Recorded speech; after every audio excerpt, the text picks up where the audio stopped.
sold my soul to the bottle. Still none of my friends have left me yet. I'm the same man I was since the age of 13, and I've lived my life with no regrets. If you're looking for some freedom, all it takes is 10 drinks minimum. If you're looking for rhyme or reason,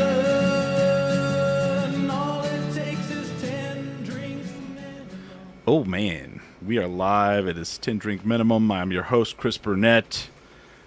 And this show is sponsored by Topo Chico Seltzer. I almost forget that. Holly Ann is here with us. Hello. Oh, look at those glasses. I know. I wore my bright glasses. Yeah. Let's see how Smiley looks. Smiley's here with us. Well, hello. I wore that shirt last night Really? to the state fair.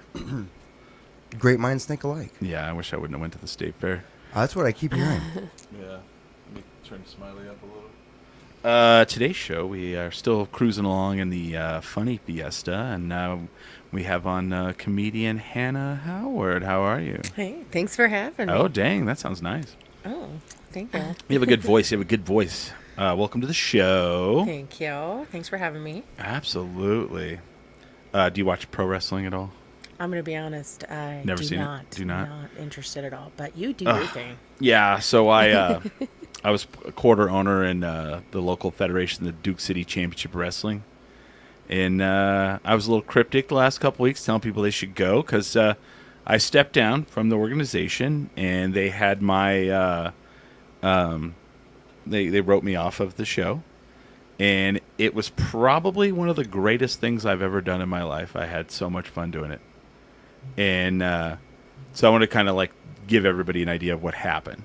So in the storyline, I'm the commissioner of the federation, and there's like an evil guy, and he says that his name is Matthew Robles, and he's been appointed by Donald Trump when he was president to be the federal head over what do they call wrestling? They don't call it wrestling anymore. It's this sports entertainment. So he goes to the ring, and he comes right out after the national anthem, and I'm on commentary as well. At this time, I'm on commentary. So he's like, I'm trying to get rid of wrestling in New Mexico, and he's like, because it's so corrupt here, and he's all, and the biggest corrupt people is the commissioner here. He's all, where's Chris Burnett? And he points at the commentary booth, and they put the light on me. And I'm sitting there, I'm like talking, and then I'm like, is he calling me out? He's like, get in this ring right now. So I have to put the headset off, and I have to go in the ring, and the audience is like, whoa, and like I'm coming around, and he's calling me fat and out of shape, so I can't get to the ring. And I'm like pointing, I'm like, you want me in that ring? So I go up the staircase, and there's a gap between the ring and the stage, and I fall. Oh, my God. And I thought literally that I blew my knee out. Oh, no. I thought I tore like my ACL or my MCL or something. It hurt really bad. Yeah. Like really bad. So then I caught myself like I put my arm over the second rope and caught myself. Well, that's like elevator cable. Ugh. So it hurt my arm, it hurt my knee, Oh, my God. all in the same vein, right? So then How'd it look? I've had the video of it. I have somebody's like phone video of it, and you know, you can see me fall. I just go down between, but then I pull myself up, and people go, oh, like the crowd goes, oh. So I pull myself up, I get in the ring. But for the remainder of the segment, I'm like over, like leaning in the turnbuckle, and like I have my arm on the rope, and my left leg, I have my weight off of it. Yeah. You know, if you look, you could tell. So then the guy is going around, and he's like talking about how he was here last month, and he saw all the different like favoritism that I showed, like all the good guy wrestlers, and how I screwed over everyone else, and I was just ultra corrupt. So he's had enough, and he wants us to have a match in the future where he picks a wrestler and I pick a wrestler, and whoever's wrestler wins, the other person has to leave. And if my guy loses, I have to step down from all positions. I can't be the commentator anymore. I can't be the commissioner anymore. And I'm like, ugh, well, you know, I'm like, he's from Utah, so he like talks shit about New Mexico the whole time. And I was like, I read today that like Utah is the happiest state in the United States. And he's like, that's right. And I'm like, it's probably because you're always here bothering us. And everybody's like, ooh, And I said, you know what? As for your thing, I'm going to think about it. So then he walks up and he goes, think about this, Four Eyes. And he grabs my glasses off my face and he snaps them in half. And he throws them into the audience. Someone caught him, throws them back in. Right? And people are like, they're not like, what the fuck? They're like, like it was literally like you don't do that. Like, Right? like how, like that's his glasses. And so like I lean back on the turnbuckle. I kind of put my hand on my face and do the whole like, and I reach down in my suit pocket and I pull out another pair of white glasses and I put them on. Nice. And everybody's like, whoa. And then I go, you know what? I thought about it. And they cheer and I go, and I'm going to say yes. And then they cheer and I'm like, on one stipulation, not in the future, tonight. And people went nuts. Like it just blew the roof off. Love it. And he's like, no, I'm not ready. I was like, I don't care if you're ready. We're doing it tonight. So then, I go back to commentary and I feign like anger and I'm like, sorry, Fred, I can't concentrate. I'm just so angry right now. And then in the fourth match, it's the match. So he comes out and he's like, I found the guy, and it's a guy from Lubbock. So he's from Texas. So everybody hates the guy from Texas, right? Naturally. Boo.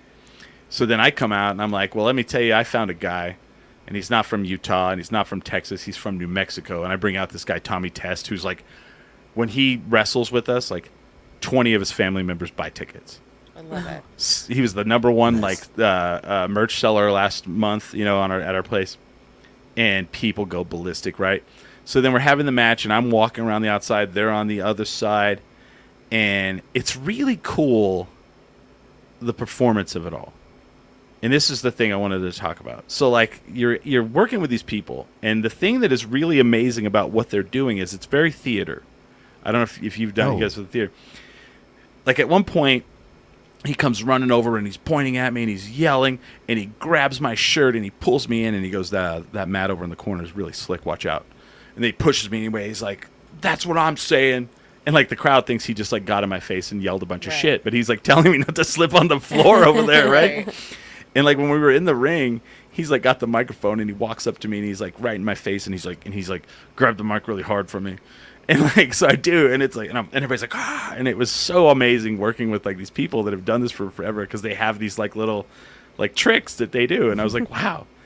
And so the whole thing is at some point, the bad guy's going to fly out of the ring, and he's going to go over and, like get him, grab him, and help him.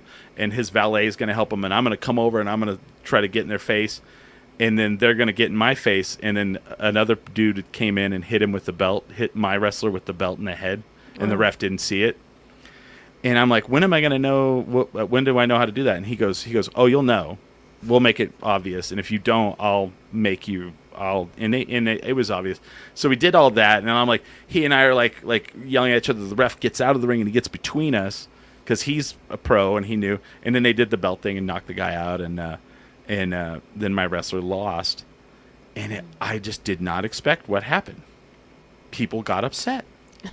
Aww. And they were like, don't go. Like, so people started yelling, don't go. And then they started yelling, bullshit. Oh, my God. And my, like, heart melted. Aww. And I was like, I got up and I waved to everybody. And I went and I walked through the curtain. And I didn't come back out the rest of the night because I was fired, right? Yeah. So I go watch my friend's Simo. She played next door, Launchpad. So I go over after. There's, like, a bunch of, like, a group of the fans. And they're like, you're not really leaving, are you? I was like, yeah, I actually had to step down. It was too much work. And they're like, no, that sucks. And then they bought me a beer and a shot. And it was like the greatest night of my life. It was so fun. It was so cool. absolutely amazing. So I love that. Perform. That's what we do this for. That's what we do this for. Yeah. So, Hannah, you are a comedian. How long have you been a comedian? I am. I've officially been a comedian for about 6 years now. 6 years. Mm-hmm. Do you feel like there's this is a question I've always wondered about comedians, because, like, people who are like 1-2 years in feel like that they deserve everything. Yeah, they sure do. Right? Yeah, that's a thing. When do you think is like that threshold of like you've done this enough that it's a good time to punch through? That's a great question. Part of me thinks that it's not necessarily a time frame, but based on credits and accomplishments. I think you have to get to a certain point where you have earned the respect of your peers. I think it's a repetition thing too, right? Big time. Yeah. A lot of places throughout the career, you feel, okay, it's time to hang it up. I mean, Yeah. COVID was a big thing. When COVID hit, I mean, the people who weren't serious dropped like flies. Yes, Right. they sure did. And the people who are still doing it now and survived that, it's like, okay. There was like a purge, like, right? Like Big there's time. a bunch of people gone. Because we lost all the mics. There Oh, were yeah. no mics during COVID. There It was was like a nothing. solid year. If we did do shows, then it was like, you can do this show in a backyard or a garage. Yeah. But all the mics were gone for a solid year to two. Yeah. Wow. And so the people who had just started, I don't know anybody who survived that, who were brand new. I don't either. How hard was it to not? I mean, because I feel like doing stuff like any kind of artistic thing, you need the reps. Yeah. You need to constantly be flexing that muscle. So how hard was it for both of you guys after the shutdown to come back and go on stage again? I'm still having a hard time because I chose to procreate during COVID. So, It seemed like a good time, right? yeah, I mean, no. Most It's, people adopted an animal Right. or Yeah. made a baby. you Made know, some bread, I don't suggest having a baby during a pandemic. That Yeah. was not fun. I don't really feel like there was a handbook for that. No, That's it was true. terrifying. Because like the last time it happened, people were like having like 12 kids anyway. Yeah, Yeah, yeah, and they for the weren't- farming. They weren't doing it like in a hospital, and I Right. don't know. It was really bizarre, but yeah, I feel like I'm still kind of coming back from it. Like last night, I did a private show for my friend's birthday, Weird. and I forgot my whole set, and I haven't done that in years. Like I went blank. Were your friends like cool with it though? They're like, oh, Yeah, they were. They could tell that it wasn't. they're all, hey, Holly Ann, it's fine. This is just what you say you do and want to be great at, but whatever, it's fine. Well, they've seen me perform a lot, and they knew something was up, and they were like, "What happened?" I was like, "I don't know. I literally don't know what just happened." Has that never happened before? No, not at a at like an open mic. It's happened. Oh, Yeah. But like, never have I gone on stage to like perform at a show and just literally forgot. It was really weird. I've never had that. But anyway, yeah, I'm still kind of trying to bounce back. Yeah. Hannah, Yeah. how about you? It's just different. Yeah. It's Yeah. just different. I don't know if I would say it's hard to bounce back. It's just everything's changed. And like I feel like the name of the game is all changed. And Really? the people who like the exercises, like you want to go and do the open mics and do some like Yeah. showcases with your buddies or whatever. When those all went away, it's like we all had this camaraderie and compassion for each other. But mics don't really book you shows anymore. No. Like the mics are so amateur hour at this point. Right. And that made me sound like super cocky to say, but I just feel like mics have changed so much Yeah. because of COVID, and that's not where you go to get booked anymore. It's just kind of where you work stuff out, Yeah. which is kind of what it's supposed to be, right? Yeah, but you also wanted to go to show your face and to let other comedians know that you are available Right. and meet bookers and producers and stuff. Right. And the bookers and producers aren't going to mics anymore. No, not at all. Really? Well, who are the bookers and producers? I don't know. Your friends. Yeah. Or, Are like, you serious? Well, I some think- of them, yeah. Yeah. I think a lot of it happens through social media now. Yeah. And it's just kind of, Well, that happened too. Like, you had these comedians that were like, I'm doing comedy on stage. And then whenever the shutdown happened, they embraced like the reels and the Yeah. streaming and all that. And some people took off from that. Like Zach Oh, yeah. Abeda really took off Yeah. from that. Yeah. And it was interesting, like that was like the weird thing about the shutdown, the pandemic. Like it all felt like, for me anyway, I was in this control room and I'm just watching like what everyone's doing because I can see, Yeah. because everyone's online, because everyone like thank God we had internet. You would Right. imagine Yeah. in 1983 if we were like, well, me, or like 86, like, well, we're going to be shut down in the house. Everybody would just be out on their lawn, like Right. in a chair, in a chair. Hey, what's up? For sure. Is that a new mower? I had a really good friend, Nick Hawk, back in Dallas, who just immediately started producing online shows. Yeah. And it was just Facebook Live, and we would take turns going live on our pages. Oh, wow. And he had shows for like 10 comedians on the lineup. And Okay. then we started doing roasts, which was really fun. So I'd never done roasts before. Okay. But then the pandemic happened, and they were like, hey, we're doing these online roasts. And I'm like, I'll take anything. Right. Like, I don't care. I can make fun of people. And You're like, nice sweatpants. yeah, sure. And Yeah. then we started doing a monthly roast, and we did that for a solid year. Wow. And honestly, it changed so much of the way that I do comedy. Really? Oh. Like, the roasts were a game changer for me. You were like, now I'm evil. Now I'm just a bitch. Yeah, well, That's okay. that's fine. I'm okay with it. I hate roasts. Like, I like watching them. I can't do them. I tried to throw Kurt Fletcher a roast when he moved, one of the times he moved. He's moved away a lot. And I couldn't do it.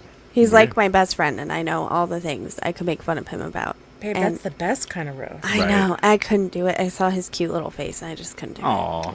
Yeah. Well, I mean, even the people who are big at it, like Jeff Ross, they all go to like therapy for it. yeah. Like who was it? Lisa Lampanelli. She Yeah. had to quit doing it. She was like, yeah, it was too much. Yeah. I don't know. It's just like not. I've been called out about it. Like Okay. people are like, Holly doesn't like to do roasts. And I'm like, no, I don't. I don't like to So do what? them. Who gives a shit? I It's not for everybody. No. threw a roast for myself to raise money. Chris was there for I was there. this. To raise money for ovarian cancer one time. And I ended up just like kind of roasting people, but I think I mostly just screwed everybody over because I ended up nice roasting them. With compliments. Yeah, I do that. I kids.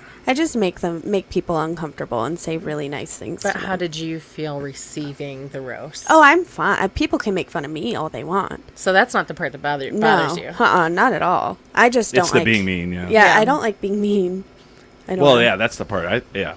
Like I would have that. I probably wouldn't. No, you would be fine at it. You Yeah, roast your me all the face time. is so gross. I don't roast you all the time. Well, and what's funny is I roast my husband all the time. Like, I'm fine making fun of him. I'm Yeah. fine making fun of my kids, but like other people, I don't know. See, I come from that world of like, if I don't say mean things about you, I don't think you know I love you. Yeah. You know what I mean?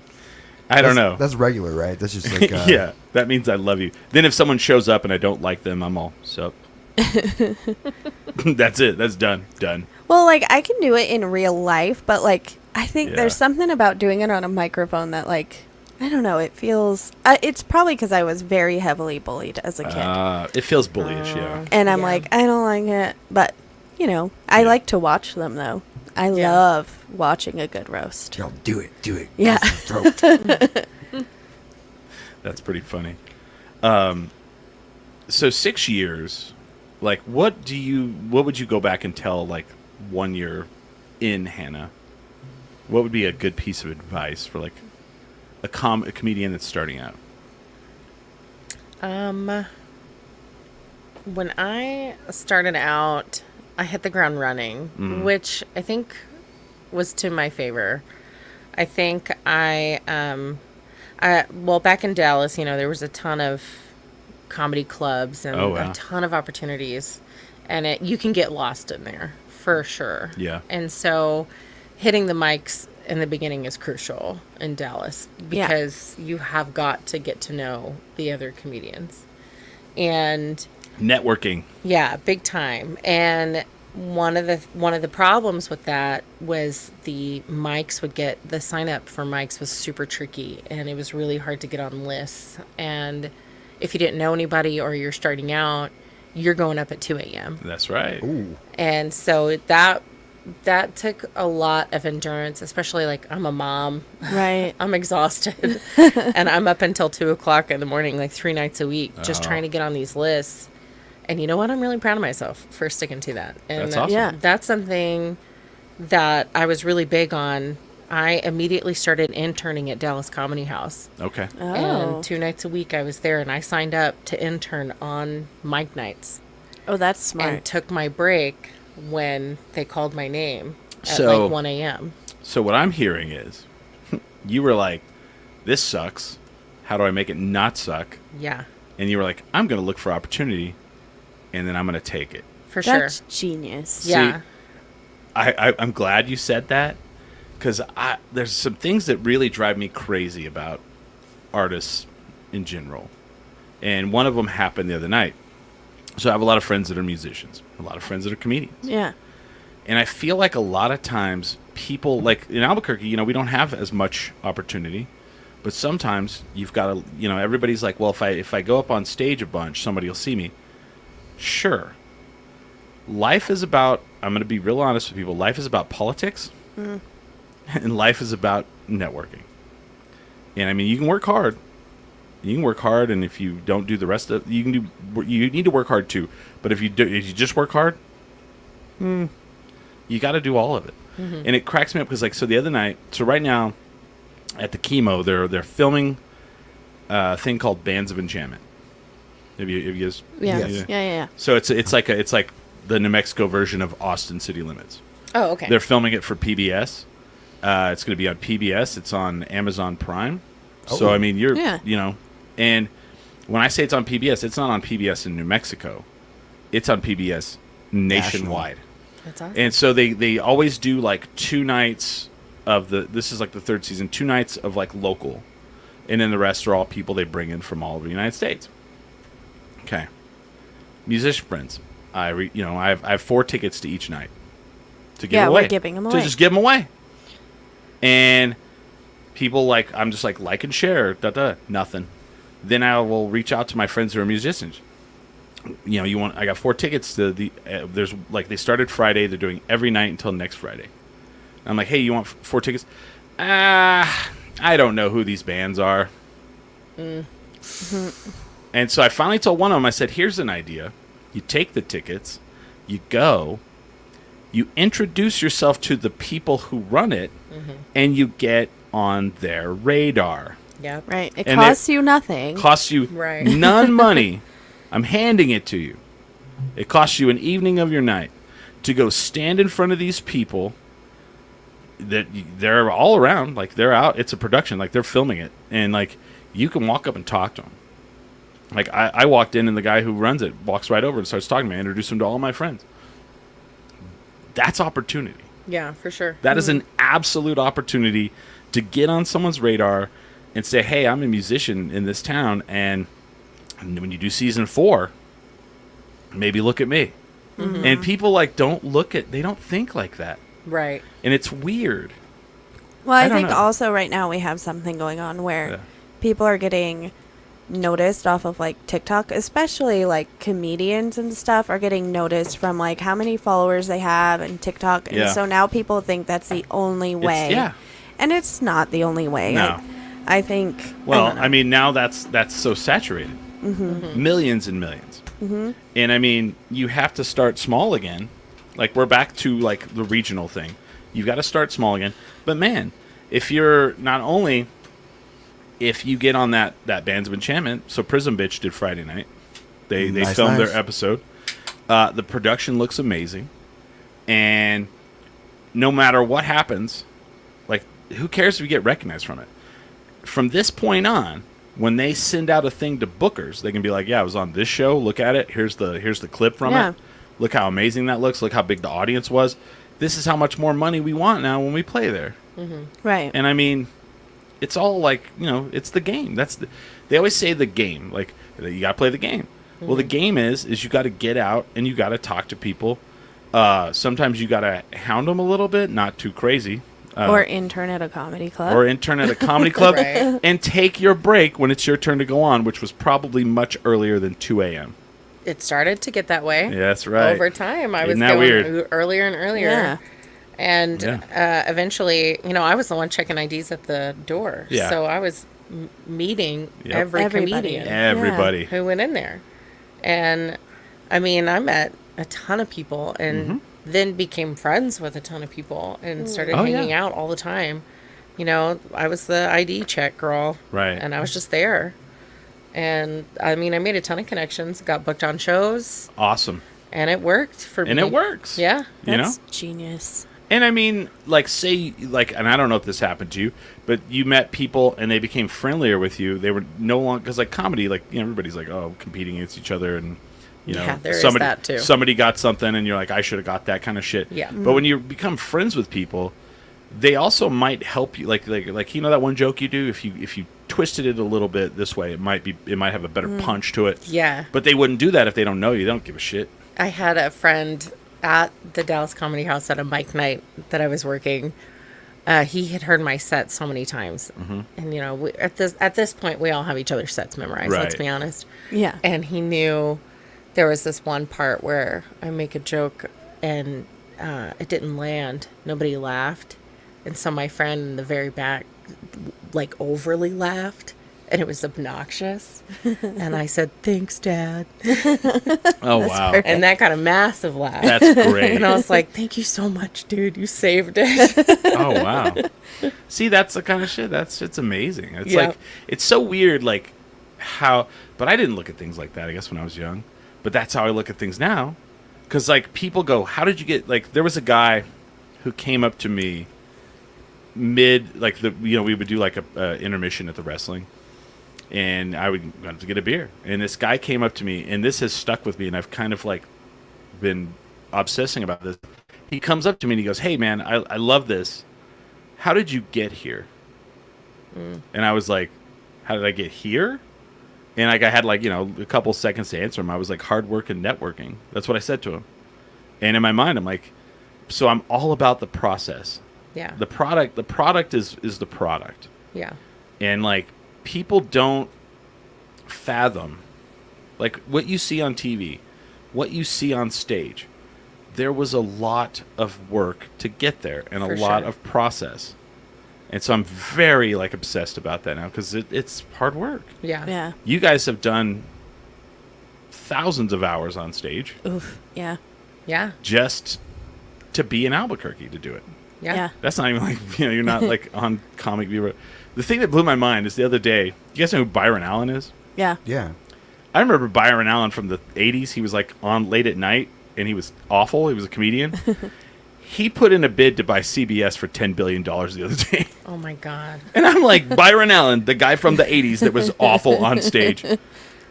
I guess he made from, I want to know, like, there needs to be a movie made about that. Like, I'm very interested because, like, Yeah. Chris and I talk all the time. Yeah.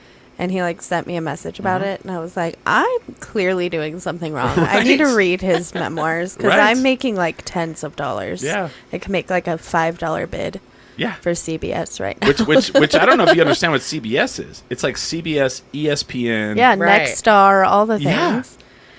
I'm like, $10 billion. This guy's got $10 billion to buy something. Yeah, Not I just am- laying around. I'm going to start looking for his Yeah. memoirs or bibliography, There biography, you go. or like a documentary, something. Does he have a TikTok?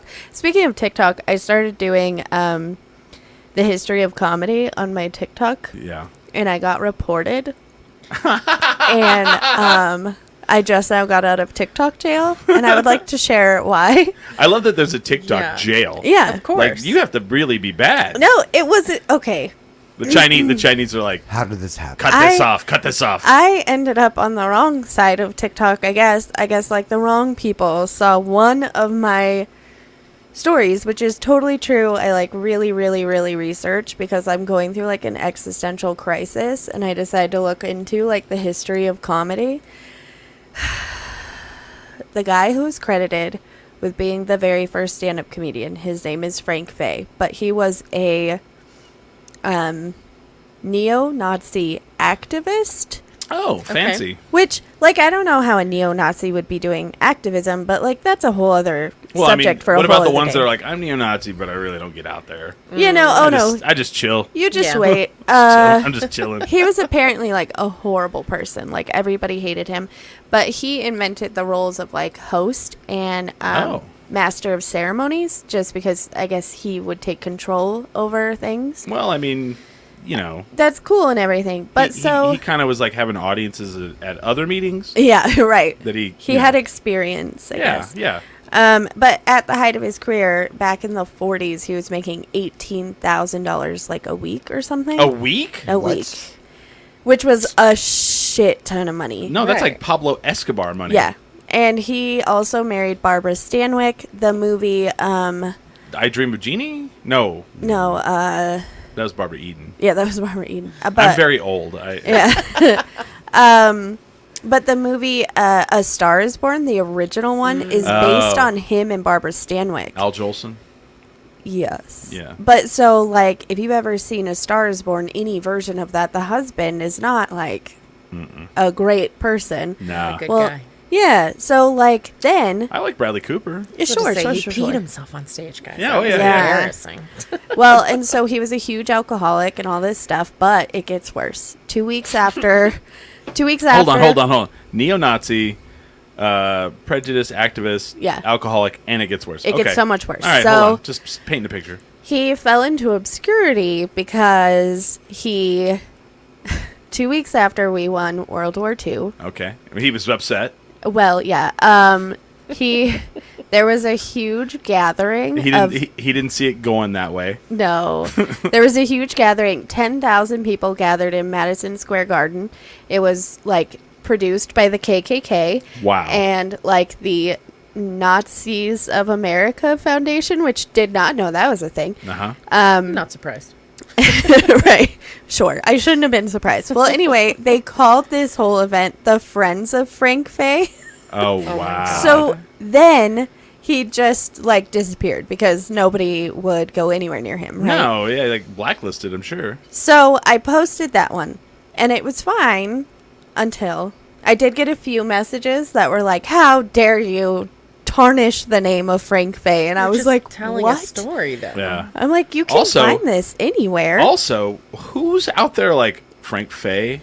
People need to know about this guy. Yeah. I love all of his work. Yeah. Like, That's my guy right Yeah. I'm gonna guess some neo-Nazis. Yeah, right. well, Okay. but then they wouldn't be upset if you said he was a neo-Nazi.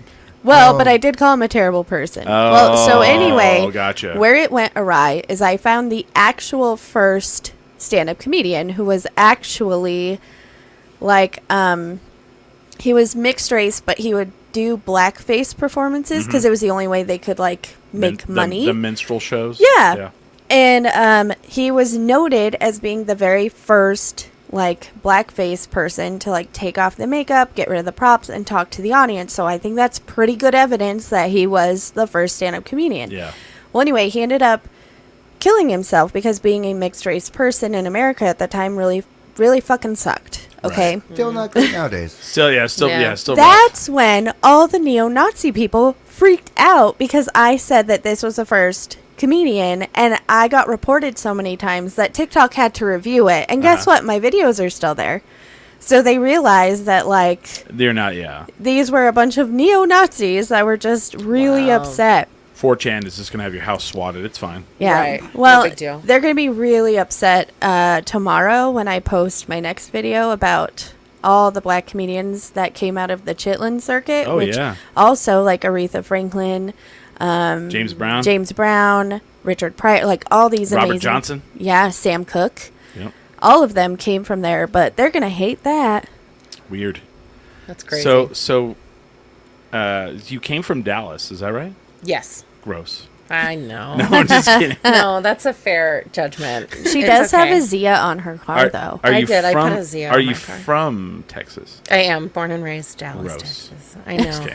I know. My parents both have very thick Texan accents. Yeah. and Where are you I from in miss Texas? That. from Richardson. Richardson. To be Oh, okay. specific. No, I got you. That's where I went to high school. Go Rams. Everyone. So I graduated college. Well, I didn't graduate college. So I left college, and all my college friends moved to Dallas. Everybody's doing that. Dude, I wish people from here would move to Dallas. But, like, Yeah. they moved to Dallas, right? And they do this thing. They're like, why don't you move to Dallas? And I'm like, well, how often do you guys see each other? Oh, we get together about once a year. Yeah. Because everyone lives like an hour apart. Yeah. It's ridiculous. Yeah. I do like the fair. Colony, though. That place is nice. Oh, the Colony's really nice. But, I mean, that's where all the rich people live. It's Lots. all rich people now. Yeah. I'm going to be honest. Every time I talk to somebody, my in-laws lived. My husband graduated from Highland Park High School, and that's Yeah. like the bougie, like ex-presidents live there. That's where George Bush lives. Oh. And Oh. so, like, that's the fancy, like, Oh. big houses. Troy Aikman had a house in there. like- Oh. and so he hates it. He only went to that school for 2 years, and he hated it. And he didn't go to his reunion, like, didn't Oh, care. yeah. I didn't either. Yeah, but Eric, I like to tease him about it every once in a while. I'm like, shut up, Highland Park. Like, you don't know. You So don't what know made, about what life. made you move to New Mexico? Well, my husband's a filmmaker. Oh. Makes the movies, which has been great for us the past year. I don't know if Oh, you've yeah. been in the Nice. news Have at you all. heard about this? Have you seen Yeah, this? have you heard about it? Well, Drew Barrymore's working. Listen, I don't see the problem. listen. I have thoughts on that. We don't have to get into Nah, it. we don't have to. It's fine. But she, My girlfriend's also in the movie industry, so oh, okay. And he is in the movie Okay. industry. Yeah, Smiley we're having a- stands in the background of the movie industry. We're having Hey, a as long hell as of I'm a on time. the picket lines. Yeah. There you go. Yeah, it's been crazy, but he's actually filming a reality show right now. They don't need writers for reality TV. I know. I thought I they remember did. the last strikes. They have like storylines in Yeah. mind, and then they just create Yeah, it's not- situations. But that's also But they don't use. It's not like a staff writer who sits there and Right, writes that's a what I was script. going to say. Right. It's not WGA. It's not usually union like the writers. director or a producer. not comes yet. Up with that Not stuff. till I talk to those motherfuckers. I'll be all, Get in yo, there. yo. You getting like $14? Yeah. Shit. That's you get at 7-Eleven working. Yeah, so my husband joined the union Yeah. for Albuquerque a year ago, and so we decided to move. We were kind of at a crossroads. We were in Texas, and So you got in The- a Tesla and you drove over. I'm just kidding. No. It's fucking- Toyota 4Runners. oh, all right. We have two. That's all. How long ago? How long? We just last month hit our 1 year mark since we moved here. You've been here a year. Yeah. So you do know, like, that we're not happy with people like you. Oh, 1,000%. And Okay. honestly, the longer I stay here, the more I'm also unhappy with Yeah. people like me. Right. I feel that sentiment in my heart at Do you this feel point. the anger in the room? No, I'm just kidding. Yeah, I totally do. No, she's it's the same. She's the only. Well, no, I like Karen Carson too. She's a transplant, but they're Yeah. like, she's cool. You still have the Karen's license cool. plate. I sure do. Son of a bitch. I know. She does have a Zia on her car. I though. put the sticker on my car. It's tricky. I Yeah. know I'm gonna get all my plates and everything done. My husband got his done like immediately, Yeah. and so his That car would've been- has a New Mexico. Every time I plate. see that white plate with the black lettering, I just go, Listen, I know, and I feel that when I drive. I Yeah. do. People Yeah. hate me on the road, and at this point, I'm just like, I know, I'm sorry. you know what though? So I grew up 9 miles from the Texas border. In West Texas, like middle and eastern and southern Texas, I'm fine with. West Texas, those people are rude and shitty. Oh yeah, And like people say, well, what do you mean? I have many stories of times where I was over in Texas, and if you were from New Mexico, they would treat you like shit. I've had situations where they've treated me like shit because they come over and go to all the resorts. But anyway, I've in the last year switched where if I see that white license plate with the red lettering, I get more angry now. that's fair. And it's like those people, and I say those people, Yeah, are the most entitled motherfuckers I've ever seen on my planet in my life.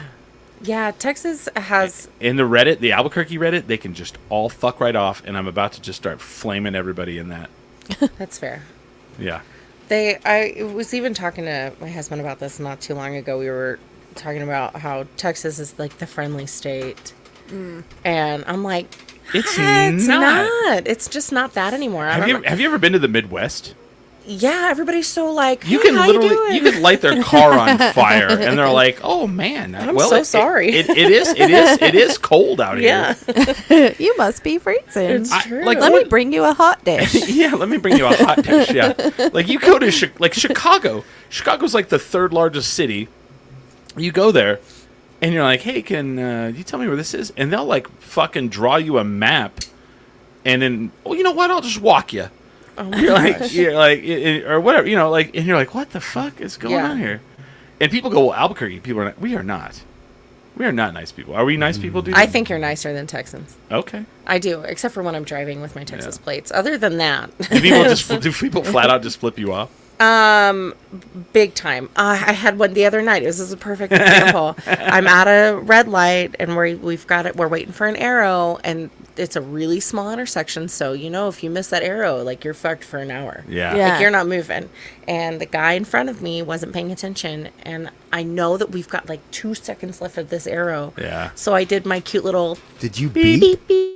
Beep, just like the cutest little like a little baby beep beep like Yeah, please That please is look up. not how we use the horns here. No, he was very angry and started to go and then slammed on his brakes. Oh man. And we both made it, thank God. I don't know how. And then he slowed down and saw my Texas plate and flipped me off. Hey, Ugh. I was looking at my phone.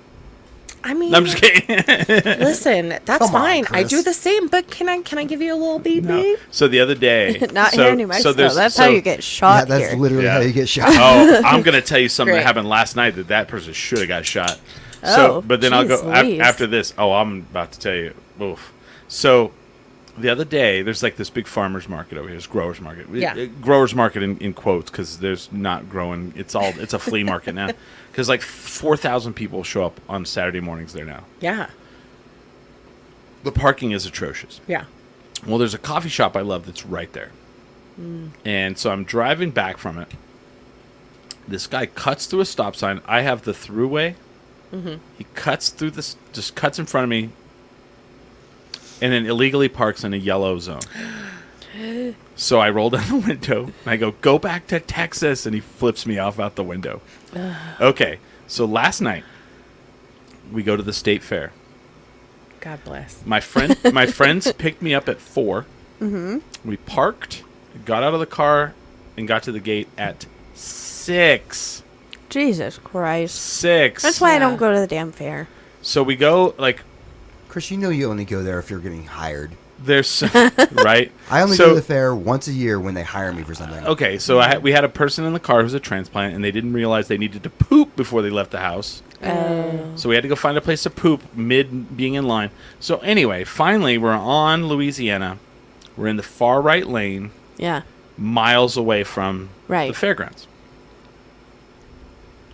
This woman is on one of the side streets coming 90-degree angle to us all, and she like waves like I'm gonna go through. Oh no. And people like, so when the line moves up, they stop and Yeah. they let her 3 lanes. She cuts through she crosses the first lane, crosses the second lane, turns and gets in the right fucking lane. No. What a bitch. And the people next to me, like it was the best. The best was the people watching. People in the right car were like, "What the fuck?" and like screaming. We get up next to her. She's on TikTok and she's doing TikToks in the car. And I'm like, "You are gonna be murdered someday. Yeah. You are Oh, literally gonna sure. be murdered someday For by sure. somebody here." I think that's a murderable offense. Yeah. I think so too. And like the other day, there was a road rage shooting over Yes. here. Yeah, I read All about the time. that. Don't honk at people. Don't even beep beep. Yeah, but Just- what do I do then? Do You I just just- not get to go? Yep. Yeah. You just suck it up Pretty much. and not die. I hate that for me. I do too. I hate it for all of us. Horns are only used for one thing here, and it's the very biggest fuck you can ever do. Or Yeah. I'm gonna hit you. Like I Yeah. use the horn. I use the I'm horn. coming through. I'm now a menace. All right, Hannah, I'm 6'2", 262 pounds. I use the horn when I'm ready to get out of the car, and we're going to fucking hit each other.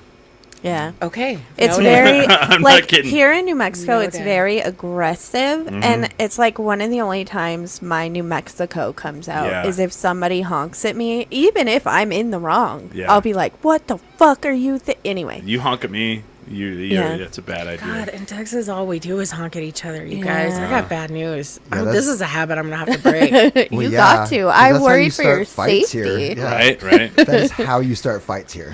Yeah, that's how the road All rage right. happens. We're just telling you. We're just trying to be friendly. I appreciate the help. Like it also depends on like if you're in the west side, you're probably okay. The No. fuse for my horn on my car went out, and I've never bothered to replace it. Right. Yeah. I'm like, I'm safer this way. That's true. That is really true That's here. crazy. Yeah, because even like, because I'm with you, because like, you always hate getting behind somebody in that left turn lane, and then like it turns green, and they just sit there, Yeah. and you're like, beep. You just want a little beep. Yeah. Yeah. Like they're not looking. Yeah. That's okay. Like I've been at a light and I'm looking Yeah. at my phone and somebody beeps. I'm like, oh shit, and I speed through. Yeah. And I'll even like do the Texan sorry for existing. Yeah. Sure. You know? Sorry, I'm breathing air. I'm so Right, sorry. Right. Well.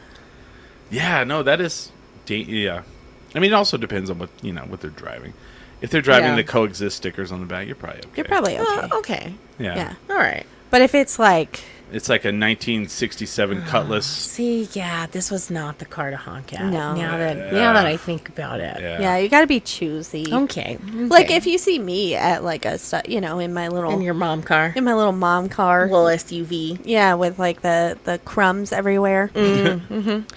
We had to change the oldest Danny's seat the Oh. other day. Like now she's down to a booster seat because apparently it's embarrassing if she's in the full on seat, even though I'm pretty sure she's so tiny. Anyway, and I could have murdered her. Oh, it's like full of crumbs. and Oh, stuff, yeah. not just it's like, what? How did this get under your seat? Yeah. And then I specifically asked her about a like Tupperware thing of ranch dressing, and that girl lied straight to my my God. face. And she was like, "No, I took it in. You just forgot." Blamed it on me. She gaslit me. So, And I found- you found her stash spot like a Yeah. cat or like A raccoon. Yeah, just Yeah. Yeah. where That's the stuff pretty funny. goes, just right under the seat. And we get her back tomorrow, and we're gonna have a little Oh little boy, talky Chat. talk. she don't even know. She don't even know yet, but I was so mad. I could have honked at her, Justified. but Justified. she did get in trouble at school the other day. She Yeah. got a pink slip. What's that mean? She Well, got fired?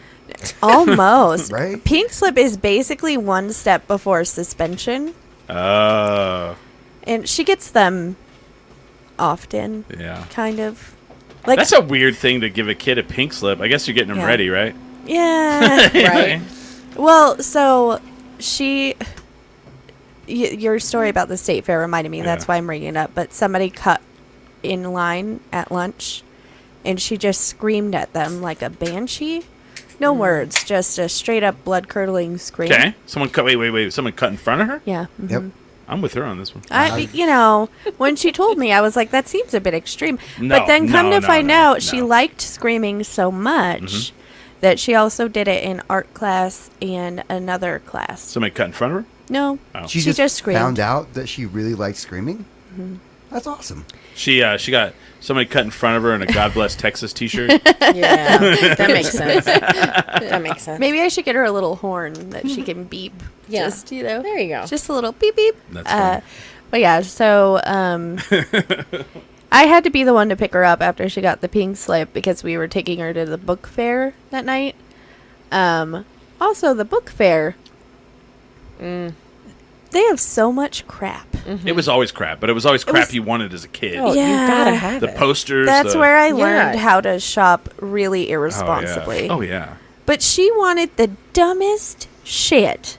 I was Yeah. like, no, because I'm cheap. Yeah. We're poor. Okay. It's all dumb shit. I don't Yeah. mind spending the money on books. Like, Yeah. not at all. I will buy both the kids all the books. But I'm like, I'm not buying you a $10 eraser. Sorry. No, that's totally fair. A $10 eraser. A $10. Well, wait, it like wait. comes apart. It's like a hamburger or something that like comes. I A don't $10 eraser that's not going to erase shit. Yeah, well, because Exactly. do they even use pencils anymore? I don't know. I don't know that they do. All I know is I was the poor kid. Yeah. So they'd be like, we have the book fair, and then everybody's like buying books, and I would just be staring at them going, those are cool. Yeah. I like those. Same. Oh, you totally feel left out on, Yeah. Oh, yeah. on Scholastic Book Fair. Well, and I Day. think that's why I always make sure that we take her, because I was also that poor kid. So I'm always Right. like, I don't What want do you, her what do you to mean be. take her? We had it at school, and it was like, I'm on my own. I Well, gotta they go have buy- family and friends nights, so your Oh. parents can come. Oh, shit. I what? didn't even know that. Yeah. I've got 2 kids. And I like attention. that better. I kind of want to go to the book fair. How do I go to Yeah. that? I don't even like books. I like going with her because last time we sent her cash. I'll get some posters for the studio. and all she bought was fluffy pens. Yeah. And I was like, no. We want you to be literate. Like, could you buy some? But anyway, so we go on family and friends night because we're poor and we don't want to hand her cash to buy a $10 fucking A eraser. $10 eraser. Well, they're not even really erasers. They're like toys. It's Yeah. just like a rubber thing. Yeah, and they have like 8 different pieces, and you like take it apart. It's like a and- puzzle. I don't know. Yeah, it's like a puzzle. No, my Okay. kids are obsessed with those things. All I- right, I'm kind of into this And right you now. could Cute. buy, They're y- cute. You could buy them on Amazon though. Yeah. For $10, you get like Right. a bunch That- of them. Right. See, now we're talking. Oh. So You we know. set up the booth outside of the building, right? All right. Yes.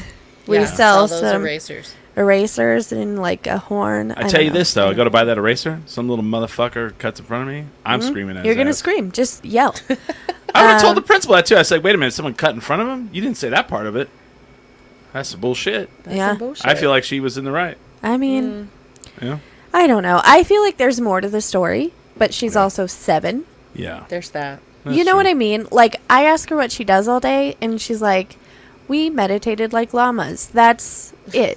I'm like, there's no way you did that for however long they're at Also school. cool. Oh, that's cool. First of all, no kid sat and meditated.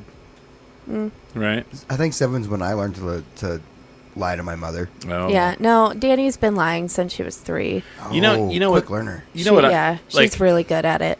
I don't know what kids like. Actually, she sucks at it, but she does it a lot. Sorry. Yeah.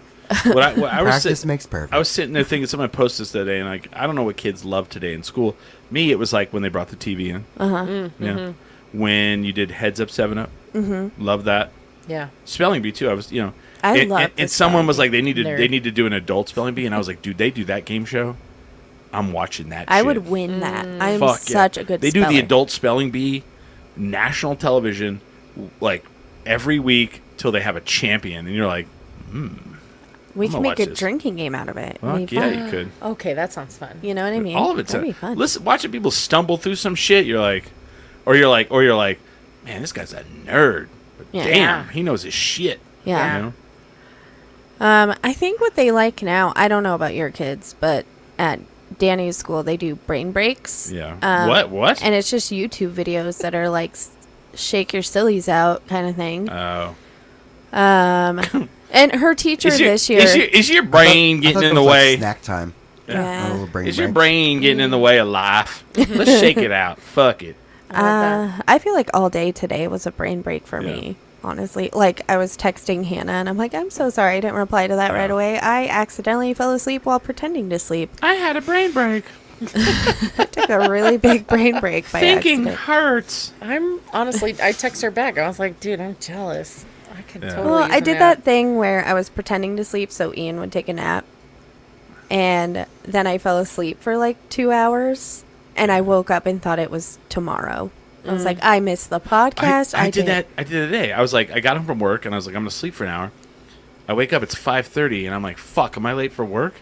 Because I get up at 5 in the morning to go to work, and then Yeah. I was like, because it's dark, and I'm all, oh wait a minute, I just took a nap. It's still the same day. That's a weird time warp right there. Yeah. Yeah, it's true. Well, and when you become a mom, like, you can attest that you never sleep. I never sleep. I run on so little sleep. It is if- amazing what we can accomplish with so little sleep. Right. Like, the other night I got like 9 hours of sleep. And I was... Babe, that's good.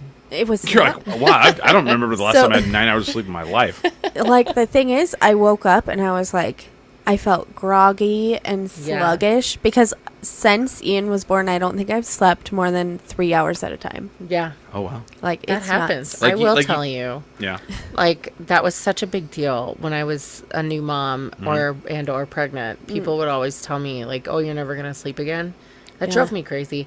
Babe, I'm gonna tell you, you will sleep again. Oh, You good. will. My girls are 12 and 8, and I sleep in all the time. Oh, I enjoyed them because they That's they were nice. very impressed with the studio. They really did love it in here. Yeah, They're They're like, whoa. yeah. Danny did the same thing, but for some reason, Danny's favorite thing in the whole studio, not the pinball machine, Yeah. not the stickers, these things. Oh yeah. The Obsessed. Sound dampeners? Yeah. Yeah. She wants a bunch of styrofoam around her room now. it's funny because like this is Like this mattress room is pads. great for like little kids and then like dudes who are like 30 to 45. Yeah. Like fuck yeah. We're kind of Yeah. the same. Yeah. That makes sense. It's just Yeah. full circle. Yeah. Well, we've kind of run out of time for the first hour. I think we should have you back for sure. Yeah. I would love that. I would love to have you back because I would love to really get into because I didn't really get to talk to you about like what you think about living here. Oh, sorry. Oh, I yeah. totally took over. That's okay, and I think that would be really fun to like because like you're kind of the first, because we talk about the people moving here, and you're kind of the first one that's been on this show, and I haven't really got to like. I think Hannah was made to move here. Aw. That's That's fun. I love like that. I met her and I was like, okay, Oh. I like her. You have the Z on your car. I did. I put it on my car But- real quick. Why, if I would not get a tattoo. oh, I, I mean, would. I'm already Here's- covered. I'll do more. No. Here's what's funny. It's like my tattoo guy. He's like old school Albuquerque. Yeah. And I was like, yeah, I need my Zia. And he goes, are you even from here, man? Oh, shit. He was like hardcore about it. He was like, I'll do it, but where were you born at? And I was like, I was born in New Mexico. And he's like, where? Like it is a thing. It's a Damn. big. It's a thing. All right. Noted. Yeah. Noted. So be careful. I mean, Noted. you could probably just go to some Guys, I'll just go to Dallas and get a Zia. They won't even know what it is. They're all. yeah. Is it a balloon? Is it the sun? This is cool. Is it the sun? Did you design this? Yeah. And you'll just say, yeah. Yeah, totes. Oh man. That's cool. So, what do you have going on that's coming up besides Funny Fiesta? When are you? Honey Fiesta. When are I you? am so elated that they put Yeah. me on the show for the headliner for the Comedy Fiesta. wow. Oh, you're going to be with Kate Willett. With Kate Willett. Oh, That's wow. so cool. So I get to open for her. I'm so excited about that. And Oh. I'm also doing a couple of other, doing the Blue Show with Sammy. That's where they say Mallory? fuck Yes, a Sadie lot. Mallory. Oh, you're going to love them. Yeah, I'm very excited to meet Sammy.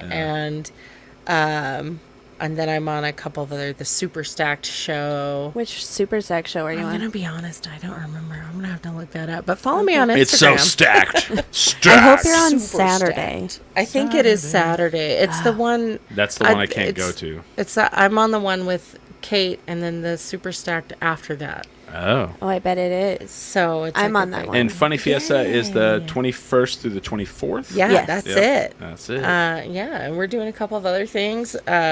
Always doing Brew Lab shows with Karen Carson. Nice. That if you're in Rio Rancho, definitely go check out those shows. I Those am are a not. good And the time. pickle beer. It's really good. The pickle Where, beer. apparently. where is is so their good. pickle beer? Babe, okay, it's not a pickle beer. It's what they do with the beer. Yeah, they add pickle to it. They put like a shot of the pickle The juice pickle bag. into Yeah. the beer, and they either do a cerveza or they Okay. do a blonde, Okay. and then they put like a big old thick slice of a dill. So my It's girlfriend so good. took some Teller vodka, the number one vodka in the world. Or did you see this? Teller Yeah. vodka won the world vodka I competition. did see that. So she took some of the Teller vodka and she infused it with what is the fuck? Horseradish. Horseradish, right? Oh, And she's like, yeah, they do this in Portland. And so for my birthday, we had it. So what you do is you do a shot of the horseradish vodka and then eat a little pickle. and how was that? Fucking amazing. It's so good. It was Delicious. super good. I'm in. I want to try that. Yeah. Oh, we didn't even do a shot. Oh. Poor Brian. He's got to do a shot. Brian's going to have to do 2 shots now. Oh, yeah. Well, you didn't. You're not drinking, so that's fine. I'm not drinking So, right now. Holly Ann, what you got going on? I have Funny Fiesta. I will be hosting on Friday the Super Stack show at Dry Heat I am going to do the Riffapalooza at 1 p.m. at Inside Out on Saturday.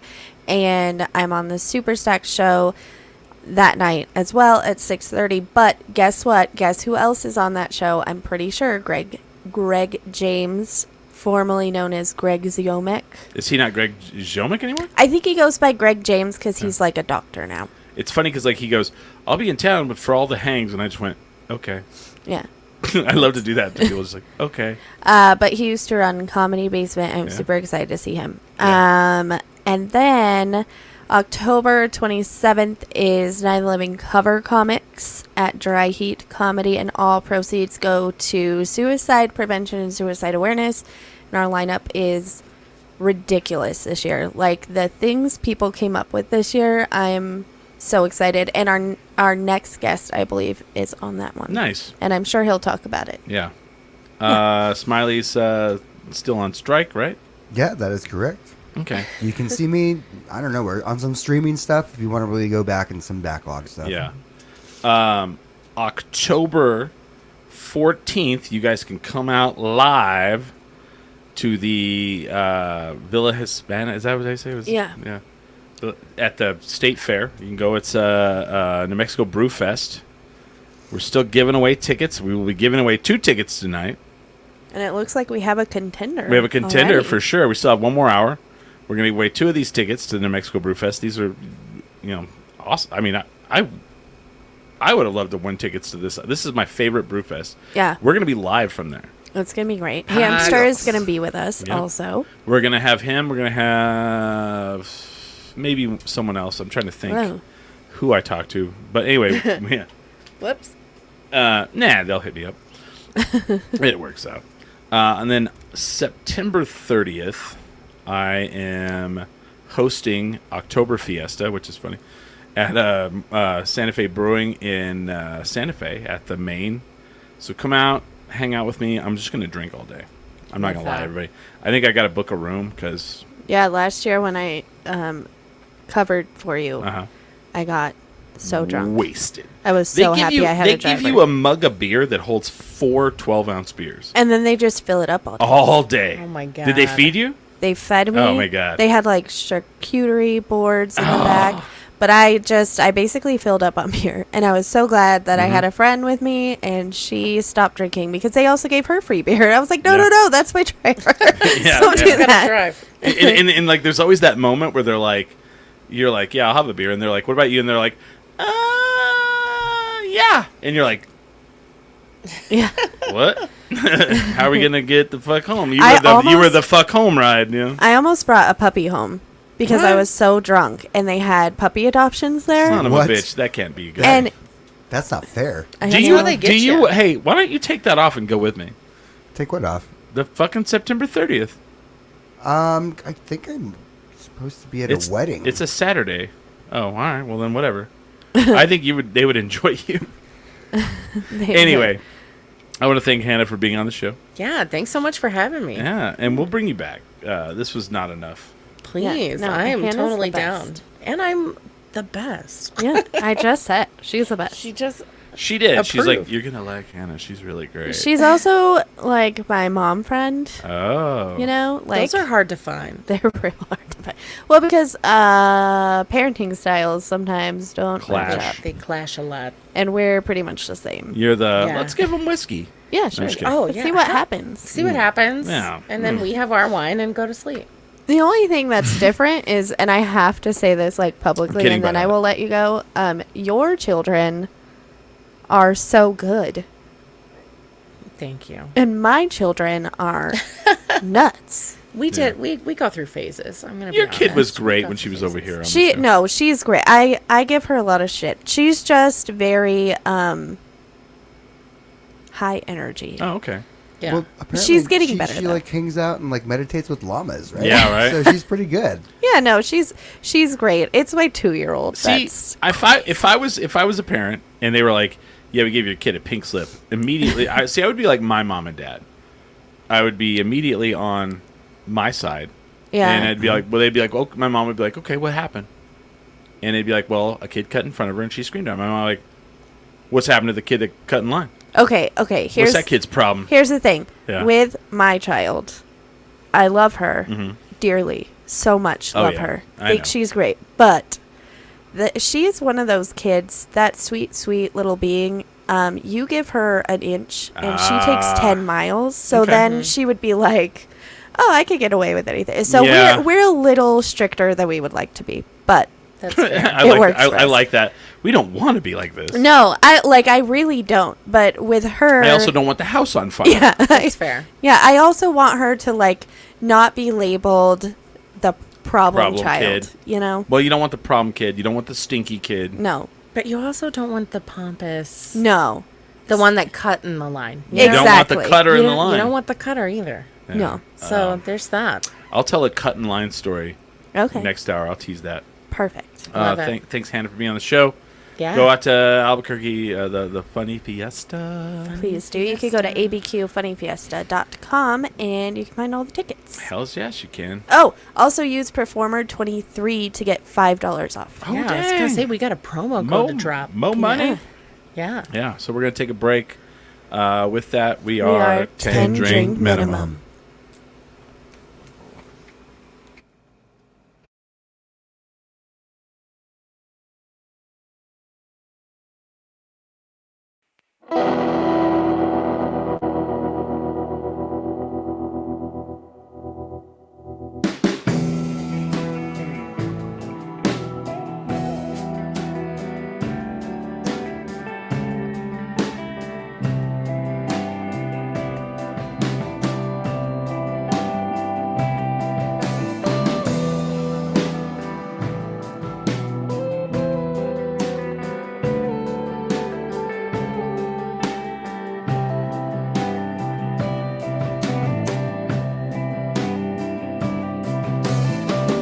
Lay down and sleep in your cozy little bed. Don't peel the sheets.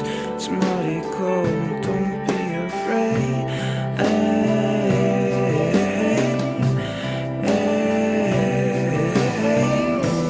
On the ceiling, shadows speak, but they ain't breathing. They're deceiving you again.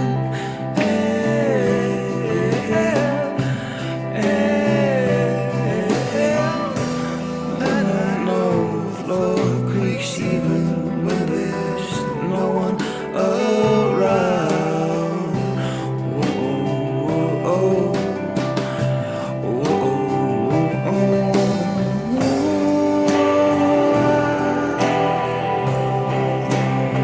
under control, take the feeling, keep you down. Would you wait another day to hit the ground? I'll ever explore again. It will be a season of angry try.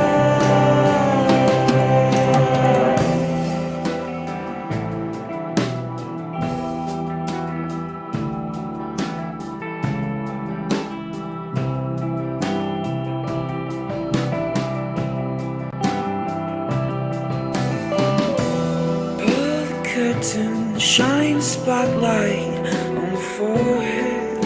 You absorb the sweat.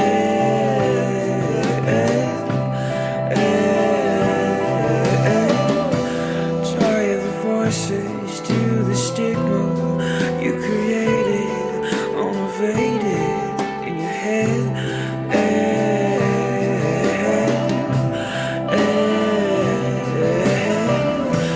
And I know the floor creaks even when there's no one around.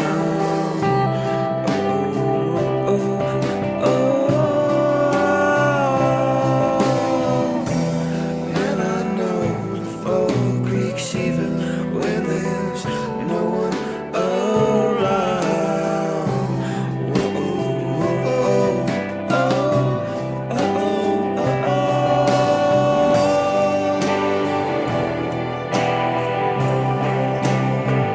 under control. Take the feeling, keep you down. Could you wait another day to hit the ground?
thought she makes me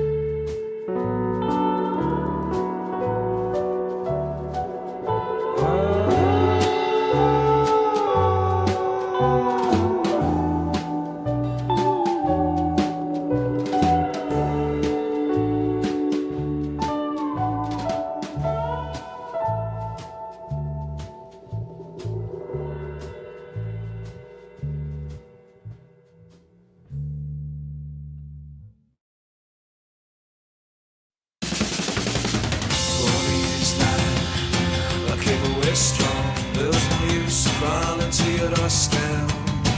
I'm speaking of wishes, boy, the days they could be better. Don't assume that I'm just way high. The world's a bar and I wanted to save a portion for us. What could be better? How do you do that? Take a place on, I'm back to my dream of starting my days next to your skin.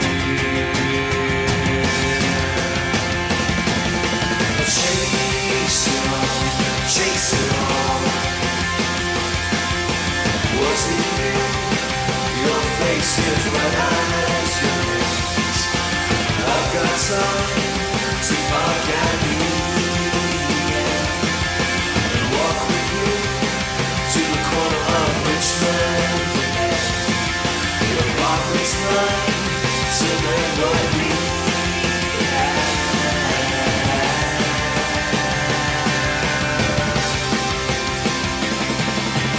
for all the years now, I came away strong. There was no use crawling to your stand. Speaking of wishes, boy, the days they could be better. Don't assume I'm just way high.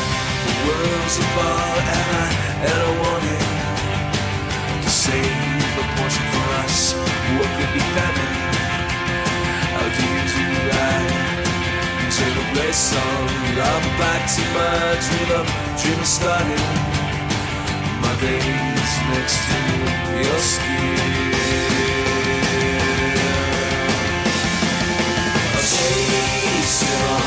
Chase it on. Do you hear that sound? It's the sound of you taking me back. Your eyes see no, that look is mine. Look back aside, for that's what riding is.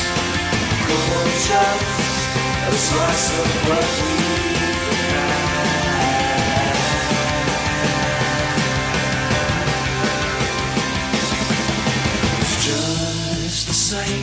let's all riddle me a kind of ghosts floating in a maze of my demise.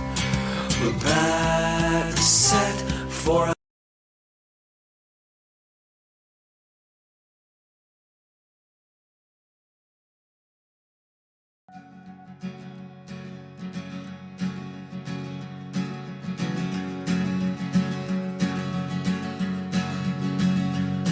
I sold my soul to the bottle. Still none of my friends have left me yet. I'm the same man I was since the age of 13, and I've lived my life with no regrets. If you're looking for some freedom, all it takes is 10 drinks minimum. If you're looking for rhyme or reason, all it takes is 10 drinks minimum. Oh man, we're back. It's a Billy Slash Wavy Hour. Woo You, woo. you know what I just did for the first time? What? And we haven't even talked about this. Is I feel like something went up. I just shared the live feed into the 10 Drink Minimum fans group. Oh, that's Ooh. right. We have a fan page that we created. So, yeah, join us on there. Join us. I need to do more. I have plans for it, and I just keep forgetting to post I've been working on it. I've been doing No, stuff. you've been doing great. But I wrote out a whole Bless you. Yeah. thing, and then my toddler ruined it. So Well, we're back for the Billy Slap. Why am I so loud? Did I turn me up or what? Yeah, I think you did. I think you No. may have turned my mic down. I didn't. No. Oh no, you turned my headphones down. I turned your Oh, headphones okay. down. So I just sound. I was Yeah. gonna Not say as loud. we can't Yeah. turn Little bit. Smiley down because people have conspiracy theories that we don't want him to talk. Right. Ooh, that was too much. Wait for the second hour here for the Wavy Hour. We have Bryan Lambe on the show with us, and I want to point out it's so funny because you spell Lambe, Yes, I do. and everyone tells you this. This is nothing new. So he comes in and I go, so it's Bryan Lambe, and he goes, you got it right, and I was Yeah. like, because anybody here know where I was going with this? No. Lambe? Lamba, No. Lamb. Oh, lambda. No. Does no one speak you guys didn't? Okay. So here's how I know you guys didn't grow up in a Hispanic neighborhood. Lambe means Lambe. Oh. Lambe means ass kisser. Oh. And so immediately I see his name and I'm all, oh, I hope he doesn't pronounce it Lambe. Lambe Orozco. Right? What a world to live in if that was actually my last name. And it's funny, I was like, do you know what your name's spelled like? And he goes, I do. He was like, ever since I moved to Albuquerque, I'm very aware. Literally, it was the very first play I did in town at the old Vortex, and the costumer was like, your name's Bryan Lambe, right? It's like, yeah. It's like, do you know what that means? And just God damn it. Yeah. Immediately I was like, So before we get into anything, I have to say something about Okay. Bryan that he knows, and I've said it to him, and I think Okay. I made him tear up one time saying this. oh. But so She's all, I don't like you. no, There's nothing about you that's great. Brian, you're very mediocre. you're met at best. Just kidding. I would never. So right after I just said I don't like roasting people, I'm like, no. So Bryan came on the scene, and Kevin Baca, if anybody remembers Kevin Yeah. Baca, I miss that. Where's guy. he? He makes soap. Oh. Fight Club soap? No, just Oh. soap. Out of people's fat? Oh. Yeah, he's working on himself. Okay. And last time I talked to him, he can't. So I invited him to do a special thing for Royal, and he's working on himself and just is not in a place to perform. Okay. Is what he said. So You know- good for him though. He Yeah. needed he needed it. It's good to acknowledge that. Yeah, but he makes soap. Anyway, so Kevin Baca was like, "Oh, we have a comedic magician on And immediately went groan. And I was like, no. And let me tell you why. Anybody who's a longtime listener of the show knows that I have an ex that we lovingly just call the magician Yeah. on this show. Yeah. And he is possibly the worst human being I've ever met in my life. And I believe he came on the scene. I believe you came on the scene not long after that breakup. And I was like, She's got trauma, PTSD for magicians. I was like, please tell me it's not the magician. He goes, oh, no. No, he's not allowed to do that. It's funny you bring him up, though. Hey, can you come out? Oh, Jesus. Please do. I'm waiting. Hey, the magician, we almost did a show together. I would absolutely love to be face to face with him right now because woofed up. But anyway, no, we let him do an open mic once and it was terrible. Anyway, Would love to hear that off the air. oh, I'll tell you. Thank you. So anyway, so Kevin kind of prepared me because trauma triggers all those things. Kevin was always very thoughtful, and I was like, no, I'm gonna sit and I'm gonna watch, and I was totally like, I'm gonna watch this shit show happen. Yeah. I'm going to watch this train wreck happen in slow motion. Bryan It Lambe. is Bryan Lambe. Bryan Lambe came on the stage, and he is the very first not just comedian magician, but very first magician that I actually enjoy. Yeah. So, we were doing like a writer's circle one day, and he was talking about, so I don't know what the conversation, but I was like, I have to tell you this story because I need you to know that you are talented and you're also one of my favorite people in this scene. Aw. Like, I just think you're so fun to work with, but I'm starting to believe that. good. I'm starting to. Good. Aw. Because because really, truly, and honestly, I hate magicians, except for Bryan Lambe. Not a big fan myself. I mean, I I can leave, don't- Chris, if you want. Like, it's really weird. Okay, well, hold on. I like, just grew up with the amazing Jonathan, so I was like, amazing. Oh, Okay. I love should have him. been. Oh, Pull that mic closer to you. a little closer. There you Yeah, go. there I you apologize. do- I'm from the stage, That's so okay. I project. I feel like rap music and like magicians. You're like when you're at the bottom level, people are like, ugh. And then but then And there's then like, you get to the and then there's top. like nothing in the middle, and then all of a sudden you're the biggest shit in the world, and everybody's like, oh my god, she David Blaine's videos. Yeah. You know, like, Weren't you the amazing Jonathan last year at Night of the Living Cobra Oh. Con? Yeah. yes, you were. And Oh, he, you That's were right. there? He was there, I yeah. was. Oh fuck yeah! And he Yeah. did amazing. This year, who are Jonathan. you going to be?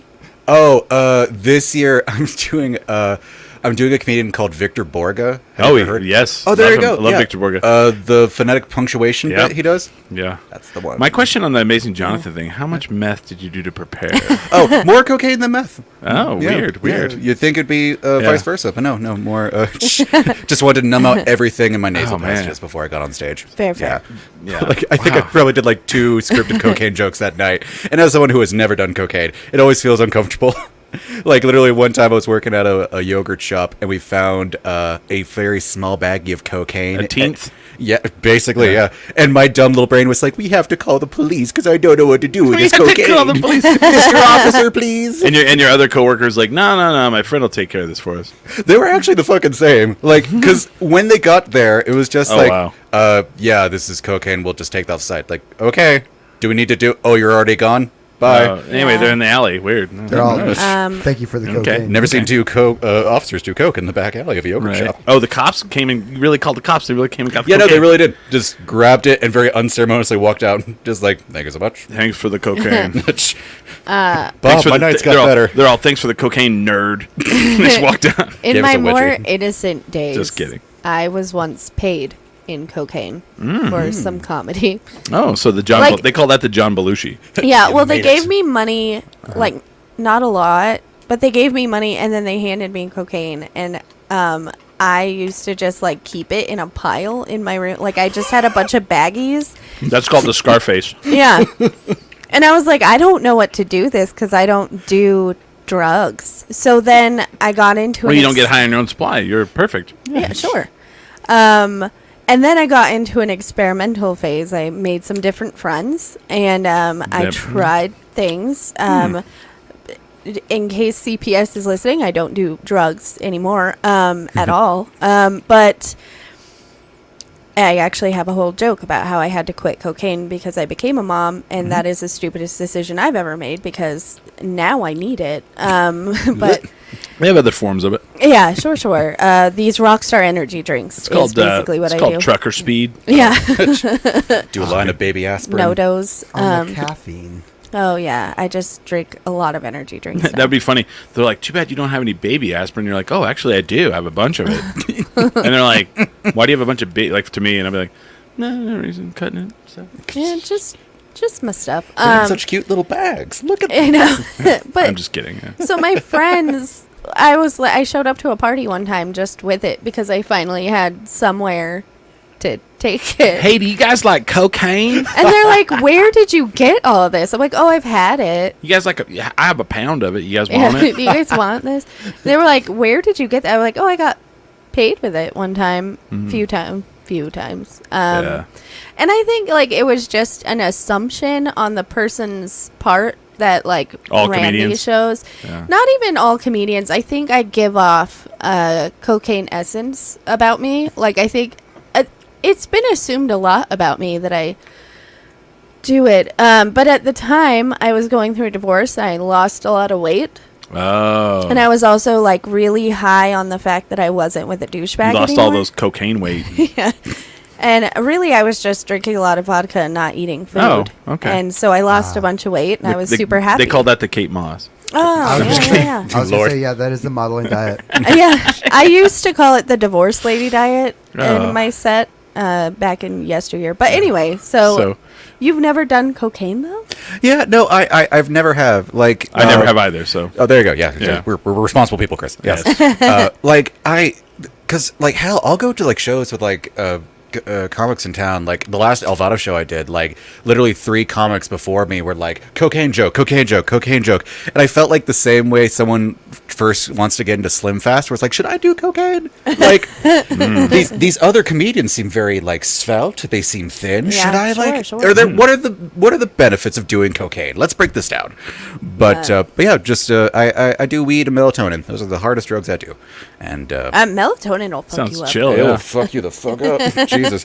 I once got a thing of like 12 milligram berry flavored melatonin. Oh, wow. And though they fucked me up. I didn't realize my sleep schedule was so bad because of the melatonins I was taking. Because like Really? it was like messing up my sleep cycle. And just What happens when you get that resistance? You build up that resistance to melatonin. You're like, I can't sleep at all. Is that Never a gonna sleep thing? again. that's when the dark thoughts come in. I don't And then know. I don't know what happens after that. That's when you start doing cocaine. Ah. Bring it back around. So tell us. So Full circle. you're not from here. You moved here. No, yeah. Originally from Virginia. Yeah, Oh, moved out wow. here. Yeah, no, right? West Virginia. Come on, man. See, see, there's like Notice there's a twinge of respect No, when I no. talk about myself. I know, no, it's funny because it's funny. Like I know all the little button pushers of people when with stuff like that. Like when they're like, "Oh, I'm from Virginia." You go West Virginia. They go, "I am not from West Virginia," and they do that little like, "No," and then you're like, Bazinga. right? Am I right? Bazinga. Yeah. That should be the response to every version Yeah. of that. Just like, are you from West Virginia? Bazinga. But you know what I mean, right? Yeah, no. I used to have a joke where like I'm from Virginia, but like far away that I don't hear the banjos and the incest. So, like, yeah, like the So, DC Virginia. The equivalent here is when somebody goes, "Well, I live on the West Side," and you go, "Rio Rancho," and they go, "I do not live in Rio Except Rancho." for me. I'm right? like, I'm not I in do- witness protection program. What are you saying? their property line could be on the border of Rio Yeah. Rancho, and they'd be like, "I do not live in Rio Rancho, thank you." But that's the same thing. It's like, "Oh, you're from Virginia, West Virginia? I do not live in West Virginia." Yeah, it's wild. And like, I think I have like, maybe not relatives, but like friends of family that live in West Virginia, and they seem okay. So like, They don't scream down a holler at their other relatives. they don't have a jug ban or anything. Like, all their trucks have all of their tires. Yeah. Like, they What seem was okay. that show that was on MTV for a little while that was like all about like West Virginia? It was not Slednex. It was God. What was it called? And they lived in a holler. You know what a holler is? I have no idea. You're What not So it's like- talking about the whites of West No. Virginia. There was a TV show. They did two seasons. They did 2 They're seasons. from West Virginia, though, Yeah, right? they are. Yeah, Am I right? Because that's my favorite. This group Sorry. of like teenage kids lived in a Yeah. holler, and a holler is like in the mountains. In the mountains, Yeah. there's like a valley, Yeah. and all these people live in houses in that, and you can holler down Yes. the valley, My family's and from people Alabama. and people won't answer back. And in this, there was a TV show on MTV. If somebody could, if yeah, watching, what was that? and the one guy they ended up canceling it, not because it wasn't popular, because one of them they were mudding, and they were high and they passed out, and the muffler got stuck in the mud, Oh, and yeah. they asphyxiated in the truck. Oh, jeez. Yeah. That's a good reason to cancel a show. But like I would watch that shit because it was like, because I'm from Eastern New Mexico, and I knew a lot of redneck people growing up, Yeah. and like they would do some redneck shit, and I would watch it. Like they did a big thing where they spread out a bunch of trash bags around a big like backhoe, yeah. and they tied a rope to the backhoe and then sprayed dish soap all over the trash bags, and then like the backhoe would spin and like swing them around on the That trash just bags. sounds like Damn. a weekend with my ex-husband. Right. Really, truly, and honestly. Like, What was that's that not show even called? a joke. What was that? I do love the... Help us out, internet. What is this freaking show we're talking about? Yeah. Right. We don't have anybody watch right now, but usually we have somebody that's like What? this. I Bro- apologize for the negative viewers, everybody. I apologize. No, it's not I'm you. I'm from Arkansas originally, so like I'm like, Oh, sure. there's like a freaking show about all the stuff I ran away from. Right. Yeah. It does feel like Buck Wild. Buck Wild. Ooh. I remember that. Everybody's all of a sudden like, oh yeah, I that watched feels that. a little more palatable than the whites of Virginia. Like Oh, that. they were the granddad, the great grandfather Did was that hillbilly tap dancing? Yeah. What? Do you know what I'm talking about? Excuse me, No. sir. What? It's called clogging. Clogging. Sorry. Okay. Now There's I a know dude. it. There's a dude that's really famous now for it. Yeah. He's all over social media, and he does that weird little like hillbilly Yeah. clogging. But so I'm Everyone needs a serious. hobby. Hold on. no, it's a real thing, and he was really fit. But what's sad is, so thanks to TikTok, I found one of the kids that was like part of the documentary, and like they were all on drugs except for like she was a little kid. Oh, you like, can watch when it that. That happened. documentary's nuts. It's nuts. But come to find out, Johnny Knoxville and so like a lot of stuff is coming out about Knoxville now that is not great. Really, I didn't know that. And oh yeah, like Like he was in the Steve-O- ringer. Oh yeah, bazinga. But so Steve-O started doing a podcast, right? And he's Yeah. sober now, and he's going through therapy. It's actually pretty good. It's really good, but he's talking about like this is not the right person. how they used to take advantage of the fact that he was an addict Yep. and that he Oh, wasn't yeah. in the right mindset to like be consenting to some of the shit they Yep. were doing, and they would hold back his next hit to like Really? yeah. And so apparently Then this is correct. Johnny Knoxville learned that from being a producer on I forget what it's called, the Wacky and Wild Whites of West Yes. Virginia or whatever. Yes. Which is I love watching it. But here's the problem with it. None of them got compensated for it. They were given money for alcohol and drugs. That's terrible. Fuck. And then they have not made, and now it's like streaming and stuff. How is that not compensation? I'm sorry. Well, I mean, Okay. it wasn't a lot of drugs. There's the famous you guy, know. the guy on the left. That's that hillbilly clogging. That Yeah. thing. let me look at his ankles. They're like Yeah. No, Gumby it's a implants. talent. And though. he's all over social media. You see him all over the place. Is he? Are we gonna find out something tomorrow about him? Like, Oh, I don't we're know. gonna blow up. But see, he does like this weird.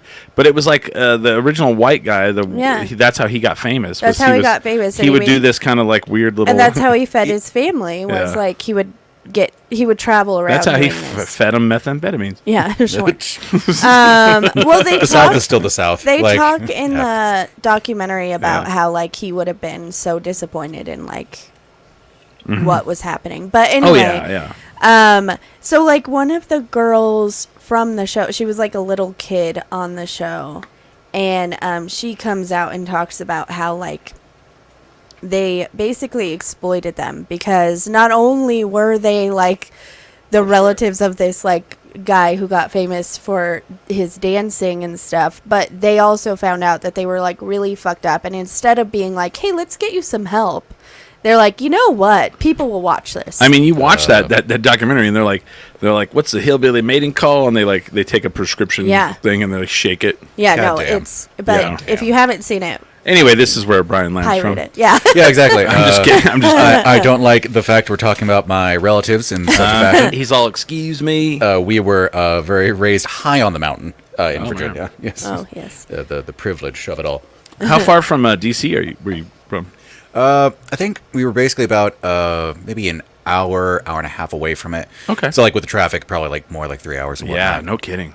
I lived in an area called Stafford, Virginia, which was basically like anyone that wanted to work in DC or Marines wanted cheap housing. That's where they like set up camp. Because like, it's so weird, like to be here probably for you, because like how compact everything is there, Oh yeah, like and then here it's like wide open. it's like a big thing for me is like because like my hometown is like small, like Yeah. it's as big as the top of this Oh, can. okay. So like the minute where my dad was the one who wanted to move out to Albuquerque, and I was like, hey, open invitation, you want to come, you can come.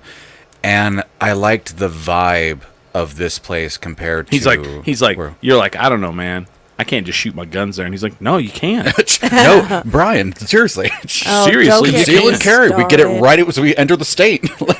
But yeah, like hell, like you can like just walk down a couple blocks downtown, and like there's so much creative crap going on, and Yeah. like that's the Yeah. thing that drew me. Nothing in Virginia was giving me that outlet, and then like seeing this and being exposed to Albuquerque and the eclectic energy, I was like, you know what, this seems like a place I could live for a while. Yeah. So yeah, And and also you- like I didn't want to be like the weird like not saying it's weird for everybody, but like the one that lives in the hometown for like a very, very, very long time. Oh, and like me. I don't know what I have. But Were you doing Holly. stand-up comedy No, like or magicianing? What do we call it? Well, I was originally on the path to get into the theater. Okay. Yes, thanks, Smiley. But I was my original plan was that I was going to go to UNM and CNM for Okay. like prerequisites to do like teaching, like Oh. a drama teacher or whatnot. School cost money, so I said fuck that. And in the background at this time, I was actually doing like I booked I did a play at the Vortex for their Shakespeare Oh, festival. nice. And like that was my very first show in town. Magic Shop on Central and Bryn Mawr, that was still open, Oh, and so yeah. I was going there. Oh, I was going to say, is that open? Oh no, No. long past. Yeah. And even like when because it was the Magic Juggler, and then became Max and Magic Shop, and that's like no longer a And thing. Max that also sucks. passed away. Yeah, so- yeah, he did. But, But did he? No, I'm just kidding. if you look behind this door. But also, like, I was getting stuff from, like, barbershop choruses and quartets in the meantime, too. Like, I was getting, like, this weird little petri dish of, like, different kinds of performances that no one showed me at all when I was in Virginia. Like, Interesting. I think the civilization we had in Virginia was, like, if you just go past things far enough, you hit DC, and that's where the civilization is. Right. But no, like, we had one poetry open mic in town at a place that was a coffee shop as big as this whole studio right here. Wow. Yeah. And, yeah, it wasn't a lot for me to do, like, the things I wanted to. See, and like that's where like I feel like a lot of people who grew up here or live here, have lived here a long time, have this real weird skewed idea of like that there's nothing to do here. Number one, there's nothing to do here. I hate There's- hearing that. There's no music here.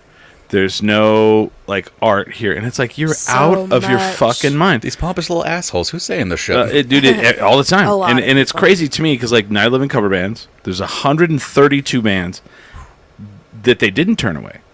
They had to turn people away. People turn it down. Turn it down. So It's there's nuts. clearly like 150 bands in this town. I would say 100 solid bands in this town. You go to a lot of major cities, try to find 100 local solid bands playing and that is crazy. The other than L.A., Denver, Phoenix, Chicago, New York, in Vegas. Vegas, Tampa comedy. Really, where are you going to get like a where are you going to like? Yeah. Is it Tampa? There's like one. Tampa's a big one, right? Yeah, I think Florida so. in general. Florida they has have- probably a bunch, yeah. They have a bunch. And then there's probably maybe one or two in Dallas. Yeah. There's probably one or two in Jersey. I mean, there's comedy clubs all Yeah. over the place, but like they bring people in, and I Yeah. think what's so special, and I talk about this right? on They the show they all don't the have time. people there. They don't have people Yeah. there, and what I love. I've been in this scene for long enough that I remember when we would just like have to set up shop wherever. Like Yeah. there was no comedy club. Nobody took us seriously. And people would be like, we don't have comedy here. And we had to just scream Yeah, all the time. all the like, time. oh no, there's totally. And now we have like a comedy club and we have like comedy fans now, which is great. Yeah. Yeah. It's amazing. Now I remember when I first moved here, there was like slam poetry, but Ooh, I heard shots fired in the background. we filtered that out. No, I'm just kidding. But no, A lot it's of like- salt. But so when you moved here, were you like, oh wow, this is thriving, Yeah, like, for real. Like, and of course, like, and there's room for everyone. that Yeah. too, like, Yeah. because literally, I think when I started doing what I do now, like the magic and comedy, Mm-hmm. like that was a byproduct of being friends with drag queens and burlesque performers, like via like the Yeah. Man, you talk about There's- you talk about the build up to a performance and the amount of work that goes into it. Drag queens, wow. Oh yeah, Oh, I man. did a Yeah. switcheroo show. Royal makes a beautiful drag queen, by the way. Royal and I did can one. see that. Oh, can see he had the. Oh my God, he was beautiful. I do not make a good man, but I got to learn about what they have to do to like A drag get king? ready. I was a drag king, Yeah. yes, and I did not. You know what? It really freaked me out. They put a bulge in my pants. It was Yeah. just like rolled up socks, and it really weirded me out. I did not like it. But It weirds us out too. It's fine. Heavy is the head that holds the crown. yes, Or the package. I have a lot of respect. I learned that they make their own prosthetics out of couch cushions. Really? And they do all Yeah. kinds of stuff. And then they taught me how to do makeup. That I really wish that I had done. What do they call it? A female impersonating a female. I don't know. I think it's called a fifi or something. Oh, I don't know that one. That yeah. sounds right. I didn't know that It's- was a thing. It's like if Everything's you're a thing. Everything's a thing. Yeah. It's 2023, man. yeah, That's if you're true. a woman who wants to perform and you want to be Ah. an exaggerated female. Yeah, correct. And I feel like that's my spirit animal. If Yeah. I could wear drag makeup every day of my life, I would. I'll tell you this. Effects is not what it was, Hey, right? right? And Yeah. it's weird. There was a bouncer that was there that was this drag queen. I tell you what, I would have fucked with a lot of people, but I would not have fucked with that person. No. Do you remember her? I was like, Yes. boy, she was at the door. She was 6'8", Yeah. 6'9", and the fact of getting your ass kicked by someone that's in heels did not appeal to me. Those I are was weapons. I'm not really. fucking with that person. But also, the drag community is wildly protective. And I just wouldn't fuck with any of them, really, truly, and honestly. I'm friends with quite a few of them. And, they are the most protective people I have ever met in my life. Really, I mean, I think it's just, built into that community that they are Yeah. just... So if they're a, bouncer at FX, don't Yeah. fuck with them. That place has just pretty much become just a club now, right? It's not. I haven't gone in years. From what I understand, it's not as LGBTQ as it was. Oh, that's unfortunate. That's what I've heard. Wasn't that the thing for Yes. FX to be? Yeah. Yes. Well, the till last it- time I went to FX Yeah. was my first smartphone got stolen outside. Oh, boy. That was a long time ago. I was 21. Oh wow. Yeah. I think the last time I was at FX was it was a friend of mine got married across the street, and then we had the after party, or I guess the reception, whatever. Yeah. At FX, in the patio area. Oh, the yeah. top. Oh, that And, second story. Yeah, and it was amazing, but now it just sounds like it's probably for dumb teenagers now. Is that Well, what it is? so I think what happened. goth I kids. don't know the whole story. So what happened was, what I think is the owners are the same people who own the salt yards, both of them. Oh God. Yeah, That feels weird already. Yeah, and so I think I don't know if I know what did happen is they started charging a big amount of money at the door. And after a while, that's kind of let's just go find a different place. And a different place did open. So There you go. yeah. Sucks to be y'all. There's a market for anything out there. Yeah, but I mean, I think it was getting up to where it was $20 to get in the door. Why the fuck? Yeah, I could just stay home. right. I'm a little confused. Is FX the one that's up in Nob Hill or the one that's No, in that's there? Soch. Well, which one in Nob Hill? No, the I guess it's actually more of a cigar lounge. No. Oh, wait. You're talking about, Is that- and that one's no longer there. Oh, is that gone? Imbibe. Imbibe. Right. Thank you. I've been gone, yeah. struggling for that name forever. Yeah, Imbibe's gone. Oh, and Shockingly. probably for the better. No, exactly. for the There better. was always Way for the fights better. out Actually there. the cool time to go there was the Twinkle Light Parade because you could go up on the second story up on the roof Yeah. and watch the parade. That was the only cool thing. Other than that, The last time, it's closed, so So whatever. FX is the the 3-story. that's one that's club downtown, yeah. Downtown. Yeah. All right. Yeah, you got it. Yeah, you're good. Making sure.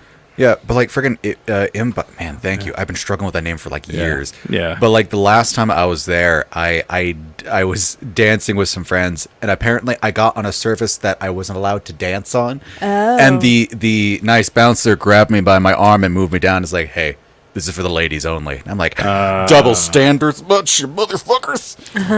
I just want to have a good time and Right. shake my dance. stuff. that is, you could probably sue them. The last time I was at Imbibe, I was on a comedy show. You were up on a Imbibe? service that he was not allowed to dance on. That's another story that I will tell parts of off mic. But yes, I did a Good. comedy show with a magician comedian. God damn. And he was not good. He was a national act. I can't even remember his name. And his ego was bigger than the bar. And he sucked. He's not a national. He's not much of a national. Not anymore. Well, that begs to ask the question. So, who are your heroes? Who are you Yeah. like? I want to follow this person. I'm curious. You know what? I really like this question, Chris. Yeah. So thank you for that. Yeah. I try really hard to like not get into like, because like for me, like I consider myself an entertainer, so I do magic, Sure. I do comedy, I sing, I play an instrument. So I try very hard not to like pigeonhole myself, where it's like, Okay. I'm gonna go think about magicians, but like, Well, I'm not saying magician. I'm just saying just in whoever. general. Okay, Yeah, in there general, you go. There. yeah. I thought you were pigeonholing me. No, there I was you not at all. Big people like love Paul F. Tompkins. Paul. Oh, yeah. I will be playing Paul F. Tompkins Yeah. Excuse me. at Night of the Living cover bands. Oh shit! You know what, Chris? Yeah. I was actually this close to thinking about doing Paul F. Tompkins, and I'm very excited to see do your it. Paul F. Tompkins. Oh, I'm not doing the stand up. I'm doing the Paul F. Tompkins from Tenacious D. Oh shit! Did you ever watch the TV show? The TV show? Yeah, Tenacious D. Yeah. I don't. I remember them being on Mr. Show, but I don't remember. No. So on Tenacious D, their first record, all of those songs are a soundtrack for their HBO show. And Paul F. Tompkins was the host of the open mic that they would go to play. And he would always go up on stage and he'd be like, this next band asked me to read this. Prepare to have your asses blown out. Welcome to the stage, Stacey. Or he'd be like, this next band would ask me to read this. If you're ovulating, please move back from the stage because you will get pregnant. And like, there's every episode, there's like a whole, like he does one, a different one every episode. So there's the Youngsville is doing Tenacious D. So I'm going to go up before they do it, and I'm going to do a medley of like all of the Paul F. Tompkins things. I'm going to wear a suit, you know, because he was the open mic guy. That's phenomenal. Just super dry. Oh, thank you for your service, Chris. Good God, that's very specific deep cut. I will be laughing my ass in the green room for the whole time. Sweet. Oh, he's going to be at Night of the Living cover bands doing it. Oh No, they're playing Tenacious D, so I'm going to go up in front and I'll be like, Is that the same night? I could probably just. no, I don't know. I don't think so. What night are I'll you crash the doing? show. I'll just do that. I'm not. I haven't even looked, Oh, okay. but I'll be there. That's awesome. Yeah, Okay. because they were like, because the theme song to the show was done by Youngsville or Carlos the Tall, Yeah. lead singer. So anything they were like, can you do this for us? I was like, oh, absolutely. Can I go up on stage and talk on the microphone? Yes, of course I will. I guess I could try. You know, Well, I'll give it the old one too. And then once you told me that, I was like, I should just have him host Night of the Living cover comics as Paul F. Tompkins. I mean, what a great job for the night, Right. You just got to be a good You just got to play a good comedian, just like Oh, the next wow. performer.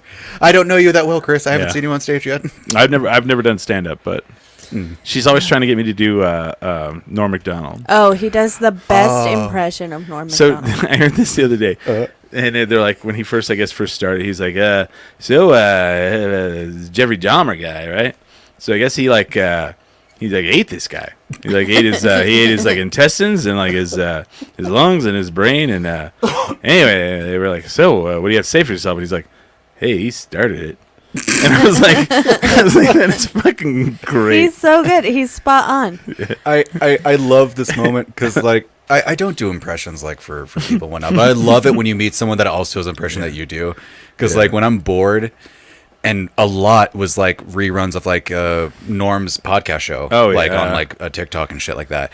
And I love just the way he would be like, it's like, or fuck his the roast of Bob Saget where he's like, Oh, yeah. Bob brought a shotgun to the game the other weekend. It's like, Bob, why you brought a shotgun to the football stadium? It's like, well, I heard what was it? I think the Lions are playing the Bears today. Yeah. And it's like, motherfucker. The other one's like, Bob's face is like a flower, a cauliflower. Bajoom. And every comedian on stage is like losing it, and the crowd is Yeah. like, what the fuck is happening? And he did that on purpose. Yeah. He was so amazing. Like, the other thing I love is like, there's listening a lot about Saturday Night Live. Yeah. And there was a lot of these people talk about the non-pitch, Yeah. because every week you have to pitch the host. They all gather in this like Yeah. room and they pitch the host. And like either Kevin Nealon or Norm or whatever, every week they'd be like, All right. You know those off ramps, Oh, right? good. Those off ramps. You know, like where like the truckers they lose their brakes, right? You live in like a cabin at the top of that, right? So it's constantly people driving a truck through your house, and then like Wednesday would come and the host would be like, "Where's that?" And they'd be, "Oh yeah, I didn't have time." Yeah.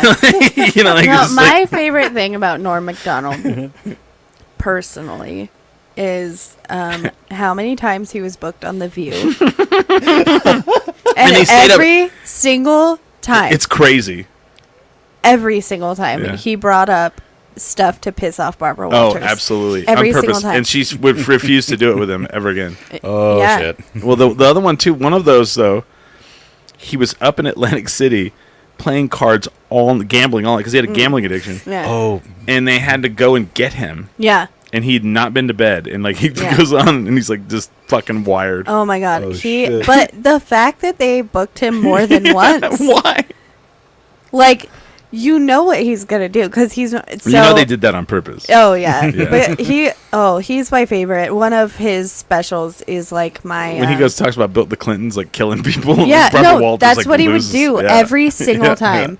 He'd be like, so I don't do impressions, but he would always talk about the Clintons Yeah. and the conspiracy theories around the Clintons, and it would make The OJ stuff when he passed away. oh man. The amount of the OJ stuff, like the fact that him and oh gosh, what's the head writer? Who guy was head writer for SNL for like 11 years? Is it Jim something? I don't know. They both got fired. Yeah. For the OJ stuff. yes, But like nothing beats like the Saturday after like OJ was acquitted, and they're all well, it's official. Murder is legal in California.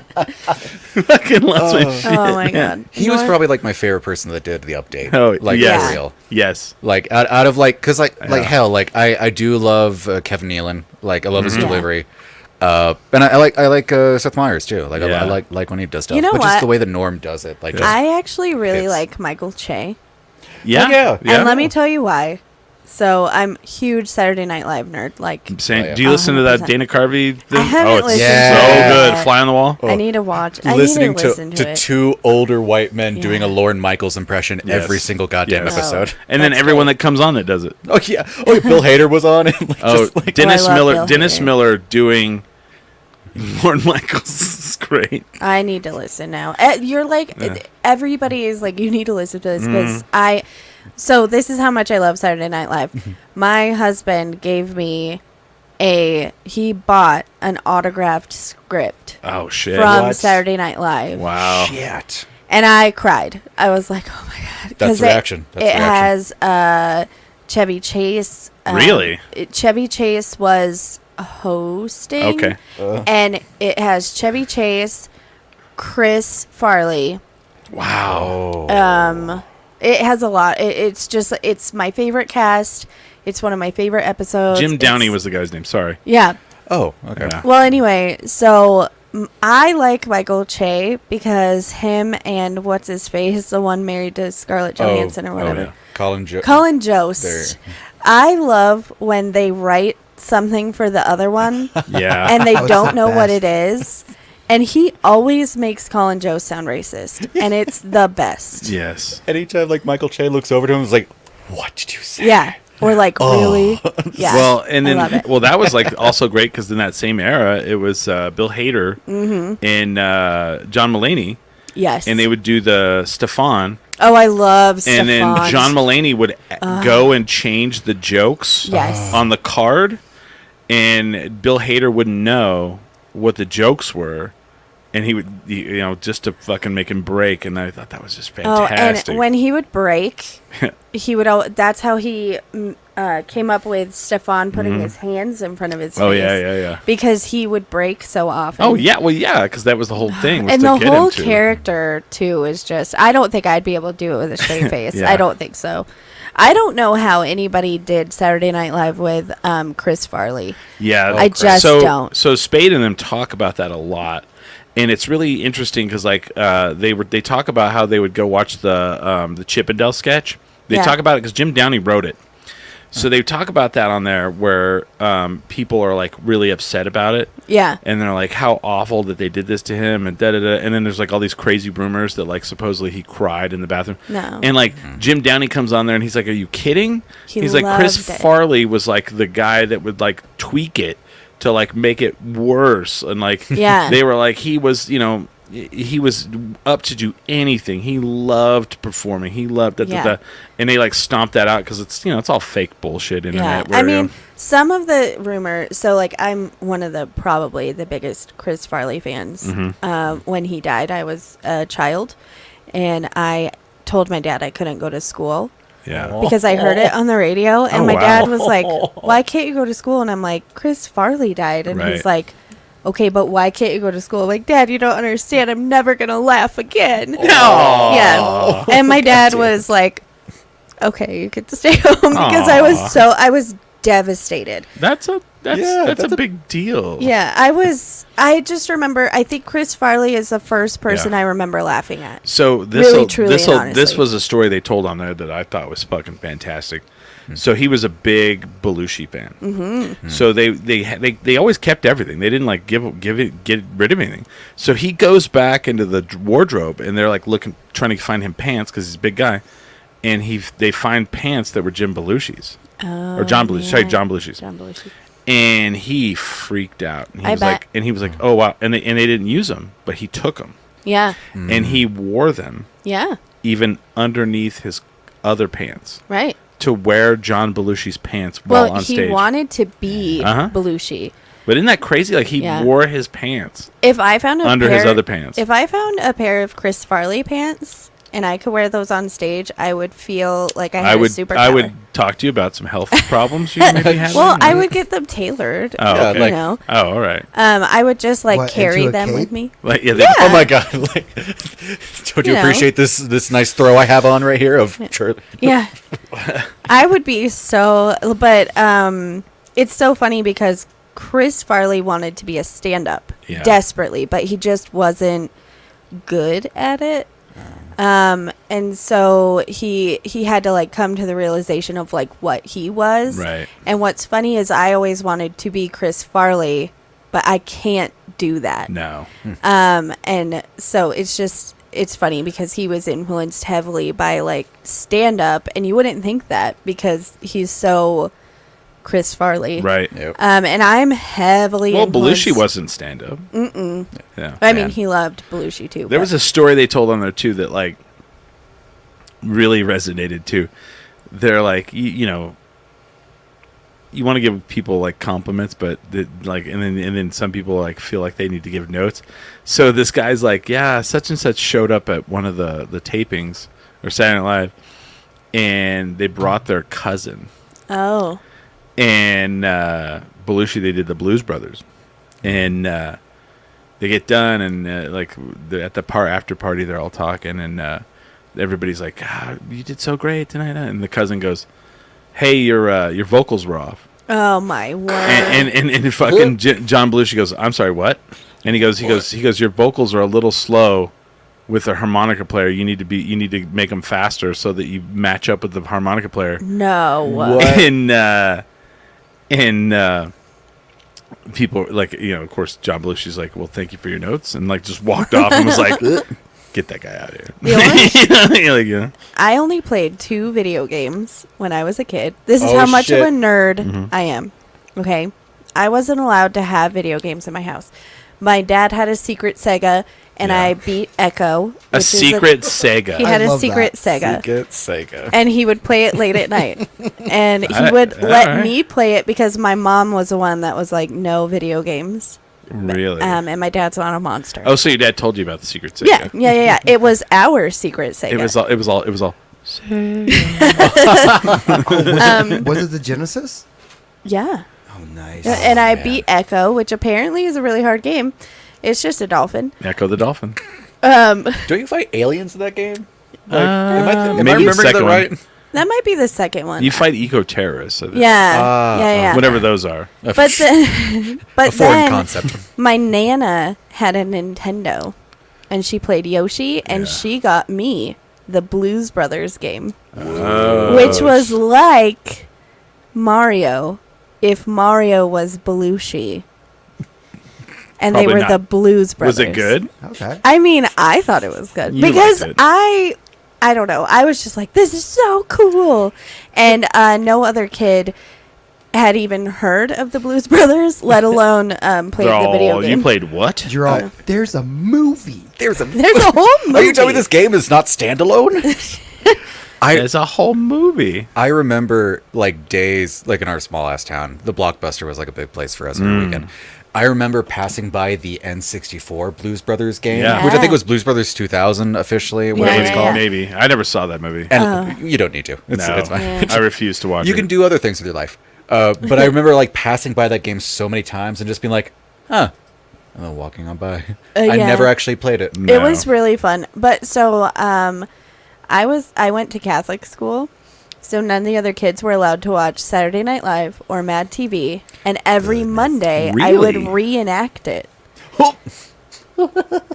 And my mom used to get phone calls because Oh, someone brought up Earthworm Jim. Oh, yeah. Earthworm Oh, yeah. Jim. Good on that person. but my parents were just like, they didn't care. It was on like public television. How bad could it have been? Right. Plus my dad grew up on Saturday Night Live, and he was like, if you really want to watch it, like, I don't care. And you know what? I learned a lot about Battletoads. music and comedy and all kinds of things. But yeah, every Monday I would reenact. Oh, and also, what was the other one Jim Carrey was on?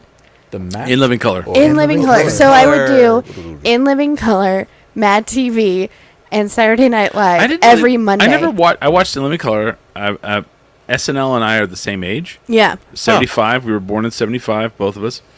I never watched Mad TV. I watched some. I loved Mad Not TV. a lot, though. There was Stuart was my favorite to do. You watched Mad TV? I watched a lot of Mad TV. Same here. Look what I watched can a do. lot. Look what I can do. And I also loved. like way before that. I also loved like the first two seasons and Yeah, I also loved the nail salon lady or Miss Swan, who Oh. would like. Oh, yeah. You look like a man. He looked like he looked like Pretty like a racist. man. Pretty racist, It was right? a little. It was racist, Yeah. but it was funny as fuck. That's Lois from The Family Guy. yeah. Alex Bornstein. Yeah. Yeah, Bornstein. Oh, and then I guess I'm really underplaying it. She's from Magnificent Miss Mabel. Yeah. Marvelous Miss Yeah. Mabel. Yeah. Yeah. Even more than that, she's on Gilmore Girls as the harp player. Oh. Yeah, Chris. She's amazing in that I forgot role. about that. Well, I was Fucking always- check yourself before you hey, wreck hey, yourself. hey! I was all about Suki. So Oh, I love Suki. don't act like I didn't watch some fucking good. Do you want to know my Gilmore Girls evolution? Like I lived with my girlfriend at this. absolutely. I lived with a girlfriend at the time, and I'd walk in, and it'd be like, "You watching this again?" Next day, this show. Third day, she's with that guy now. Yeah. Yeah, I And didn't done. get into Gilmore Girls until and done. well into I my mean, adult Lorelai. years. Come on, Lorelai's hot. Oh, Lorelai's amazing. Hot in a lot, not just attractive in like physical, but a lot of ways. Yeah, like her personality, Yeah. the way she. I aspire to be a Lorelai with my oldest. You know what I mean? Just be like cool, but also like when you fuck up, you're gonna know you fucked up. But so I didn't get into Gilmore Girls until I was an adult, and I caught it like they were having like a marathon. And I was like, well, I guess I'll watch this. I was already married. I was living in Estancia. And The hotbed of art. I was like, well, I'm bored, so I'll watch it. And then I was so enthralled. They would play. Then I figured out they played 2 episodes a day Oh, on a channel, and every day it was like my soap the opera. CW. oh, nice. Yeah, I think it was. I think that's why I watch it. There you But, go. like, I want Estancia's theme to be like not their theme, but their town motto. Estancia. Yeah, I'm bored. Yeah, I'm bored. Well, it was funny, and Oh boy. I think that it hit me at My the right cousins time. are from there. Yeah. I think it hit me at the right time because I was living in a small town, and it was kind of like Stars Hollow in a lot of ways. Wow. Like there were board meetings, like the town meeting or See? whatever, Yeah, I'm bored. and I would live for the stories the next day, where I'd be like, "What did they bring up at the meeting?" Oh, they's all mad. They's all pissed. Yeah. They're Well, gonna but build then a bakery there- where? Oh, there was a cheating scandal when I lived there. And the other woman and the wife got in a fight at the courthouse one day, which was right off Main Holy Street. shit, that's big shit right there. And That's love. I drove by it and I was like, What's happening? what is going on? And so I asked my Why is she husband. throwing all those clothes on the I ground? was like, what is this? No, they were like throwing punches. Oh shit, yeah. And I think the wife worked at the courthouse and the other woman went in. It was a whole thing. And the other woman worked at the courthouse. No, the other wowoman was the town Is that manager. the- It's a whole thing. Because that was the Whoa. job in town, was the courthouse. The courthouse, the Family Dollar. Yeah. But anyway, the gas station / place where you get hamburgers. no, it was a gas station / place you got chimichangas, and they had a booth in the gas station where people drank coffee and talked all day. Oh yeah. Yeah, the gas station with the booth. Yeah, that's a small town thing. Small thing.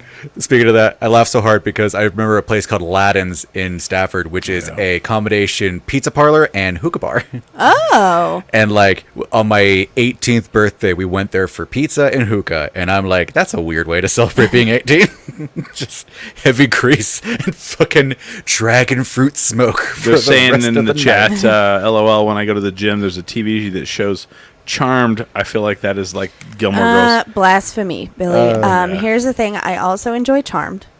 Which is a movie. It's not a show. Right? Nope, they have a already show. off to a bad start. Oh, you're talking about the show where who was the first?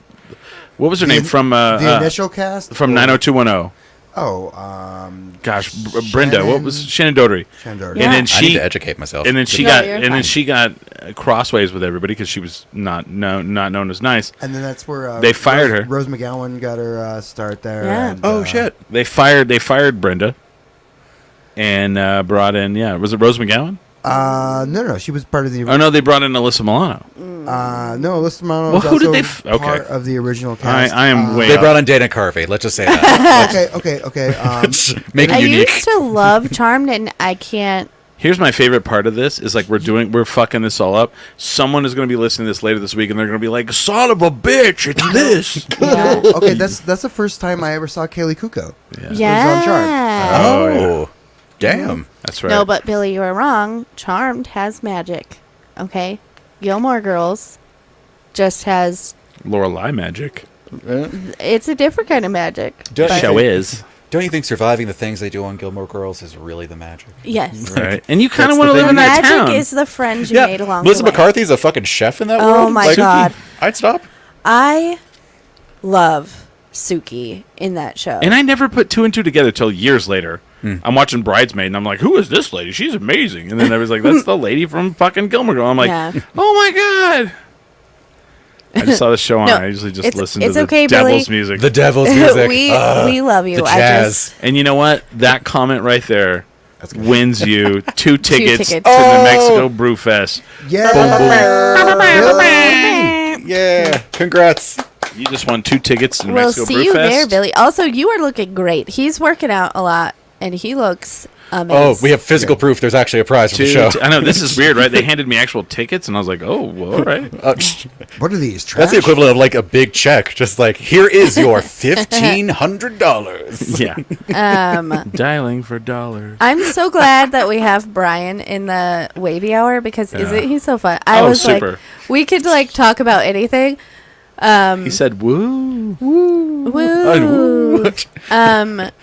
Oh, Dogs okay. howling in the So background. I'm part of a group on Uh-oh, Facebook uh-oh. Oh shit! called What day of the month was it? It wasn't January 6th. She's, No. yeah, No. Oh, Right. No, I'm part of a Facebook group.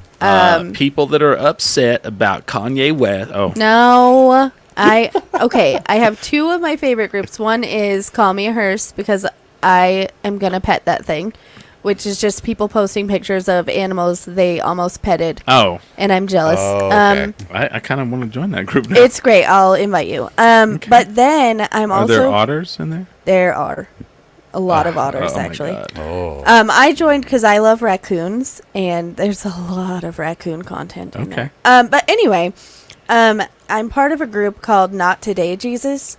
Oh my God.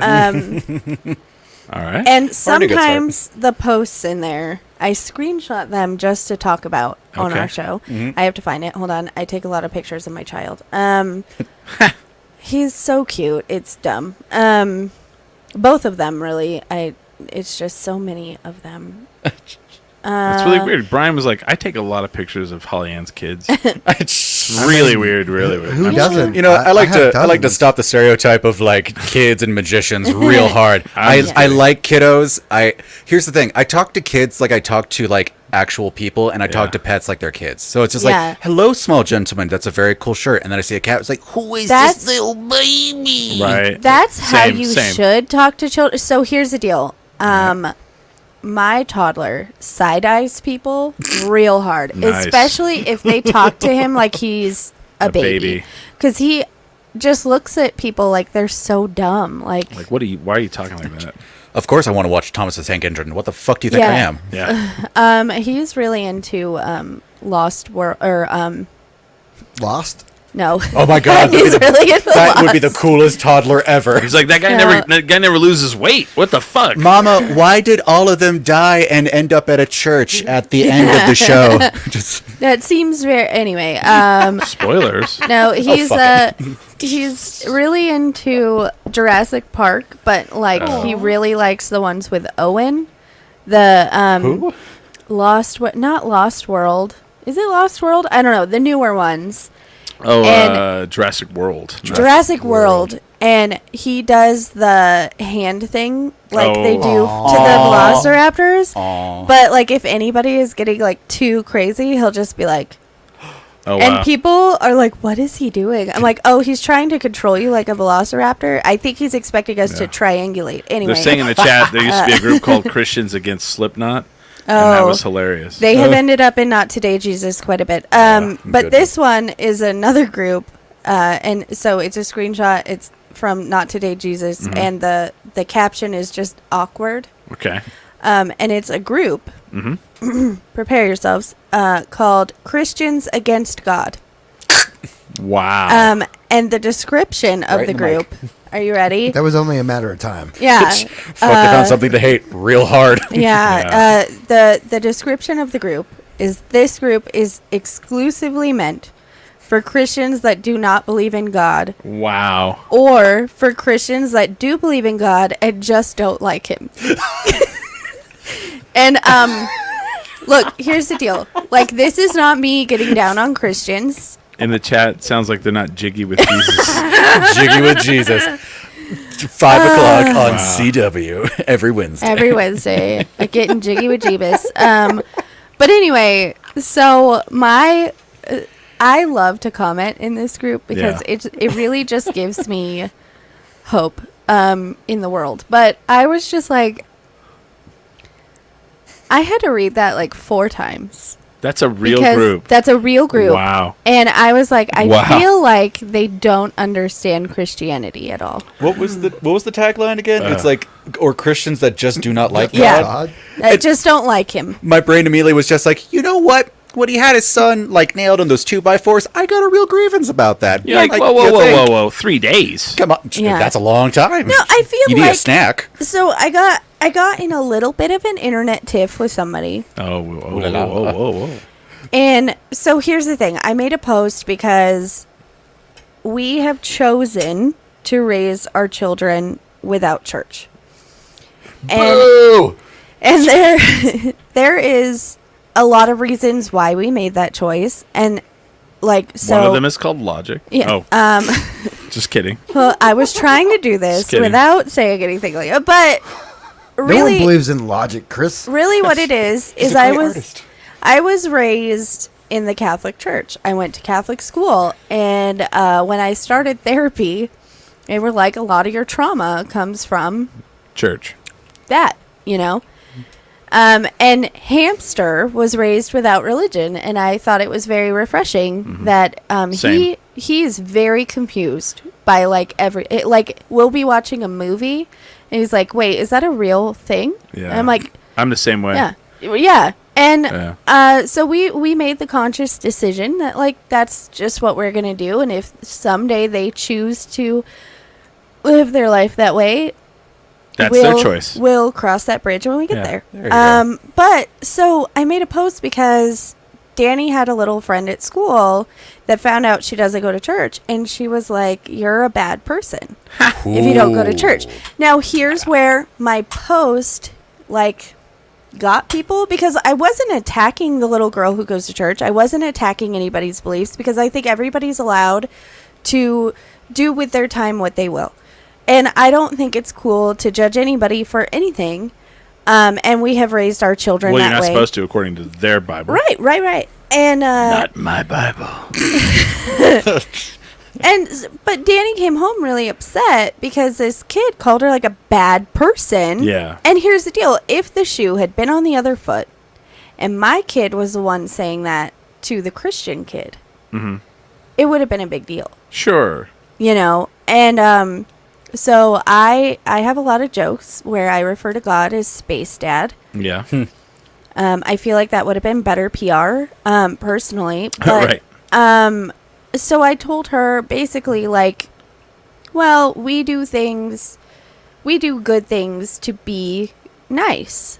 We don't do it for Space Dad. Right. You know? And Someone told me that one time. They're like, well, how do you know how to do right and wrong? And I was like, if you have to read the Bible not to know not to murder people, there's some problems with Yeah. you. Feels like a hard lesson you should have learned, like out of the womb. Just Right. like, you know what? I feel like ending someone that's just like me is wrong. I think Right. that's like that person just outed themselves as like a straight sociopath. Yeah, correct. That's Fair. That's exactly what I thought. I was Where like, oh, the fuck okay. in the Bible does it This- say I'm not allowed okay, to kill dogs? This was Come a on. person. This was a person that was like, yeah, man, I own like ballistic body armor and Ooh. gun, and I was like, Green flag. And so then so then I was like, hey, blank, we're friends, right? And he's like, yeah. I was like, cool. And he goes, why are you asking that? I was like, I was just wondering if you ever just came to work mad one day. Like, I'm cool, right? Like, I'm cool with you, right? Testing the waters and like it's Yeah. like do you like, if I were to bring breakfast tomorrow, would you like McDonald's, Burger Yeah. King, Taco Cabana? Yeah. And also, what time are you going to get to the office? Nice Taco Cabana throw in there. Oh yeah. Oh, I have good taste, Chris. And this guy in the chat knows the dude because he would say this every day. Hey, blah, blah, blah. How are you doing? He would be like, worst day ever. I wonder he also had a Oh. case of the Mondays. Yeah. And that was Every his day. final worst Monday at work. day ever. Oh my gosh. But anyway, Jesus. so all of that to say that I got in the biggest internet fight ever because people were so horrified that I would not only not raise my child in religion, but that I would tell her the Space Dad thing. And I was like, well, it's not offensive. It's just but then I had to have another talk with my child, and I was like, maybe don't tell people we call him that.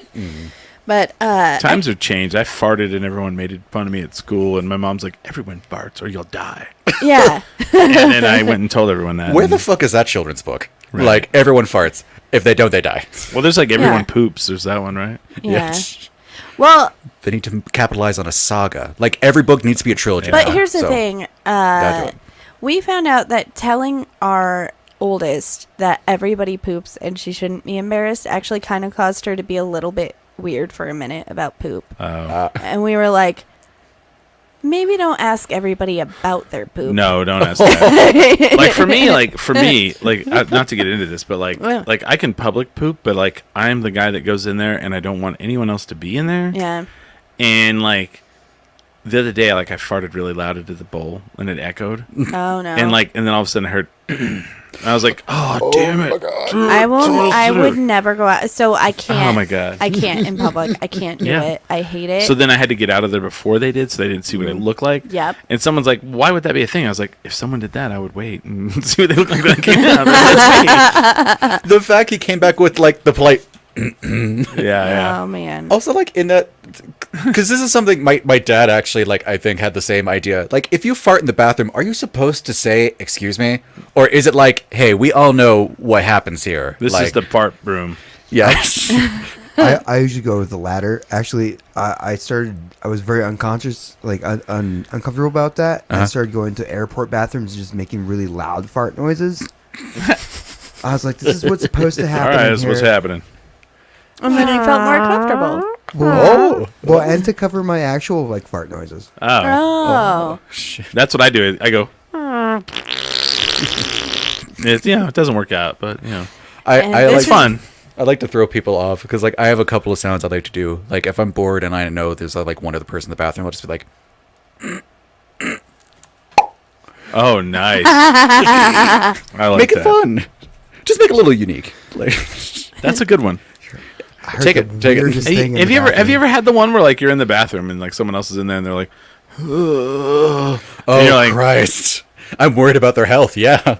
like, whoa, fella, are you masturbating or are you hurting? Which Should one's I happening? Should I call a mortician? Like, are you gonna be okay after this?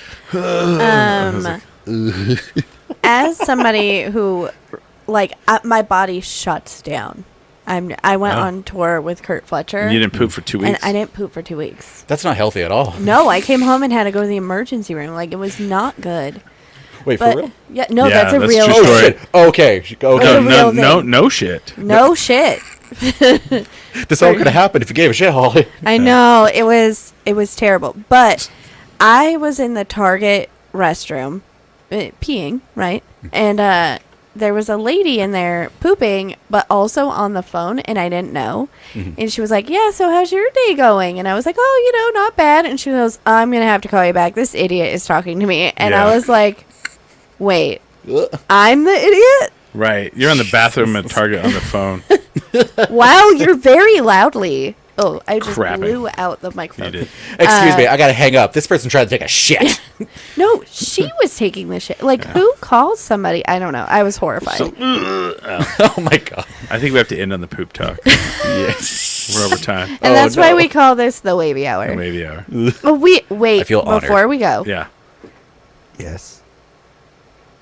Oh, we didn't do the shot. Oh crap! Yeah. You almost made it out of I- here. Smiley, you need to pour that up. All right. I So- thought we were friends, Smiley. You knew I what know it I never so formally introduced myself. I want and to say asked a this. drink I from want to you. say this. He walks in the studio and he goes, "Is that a bottle of Malort?" And I was like, "You've had it?" And he goes, "No, but I've heard a lot about it." Oh man. Oh, you shouldn't have said So that. here's a question. Here's a question.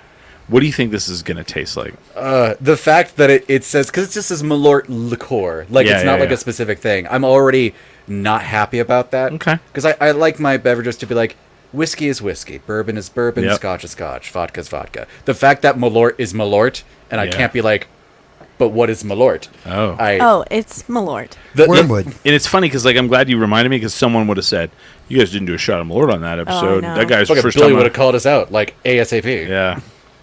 Someone would have said it. No, like Friday, next Friday. Like, how come you guys didn't do a Malort shot on that show?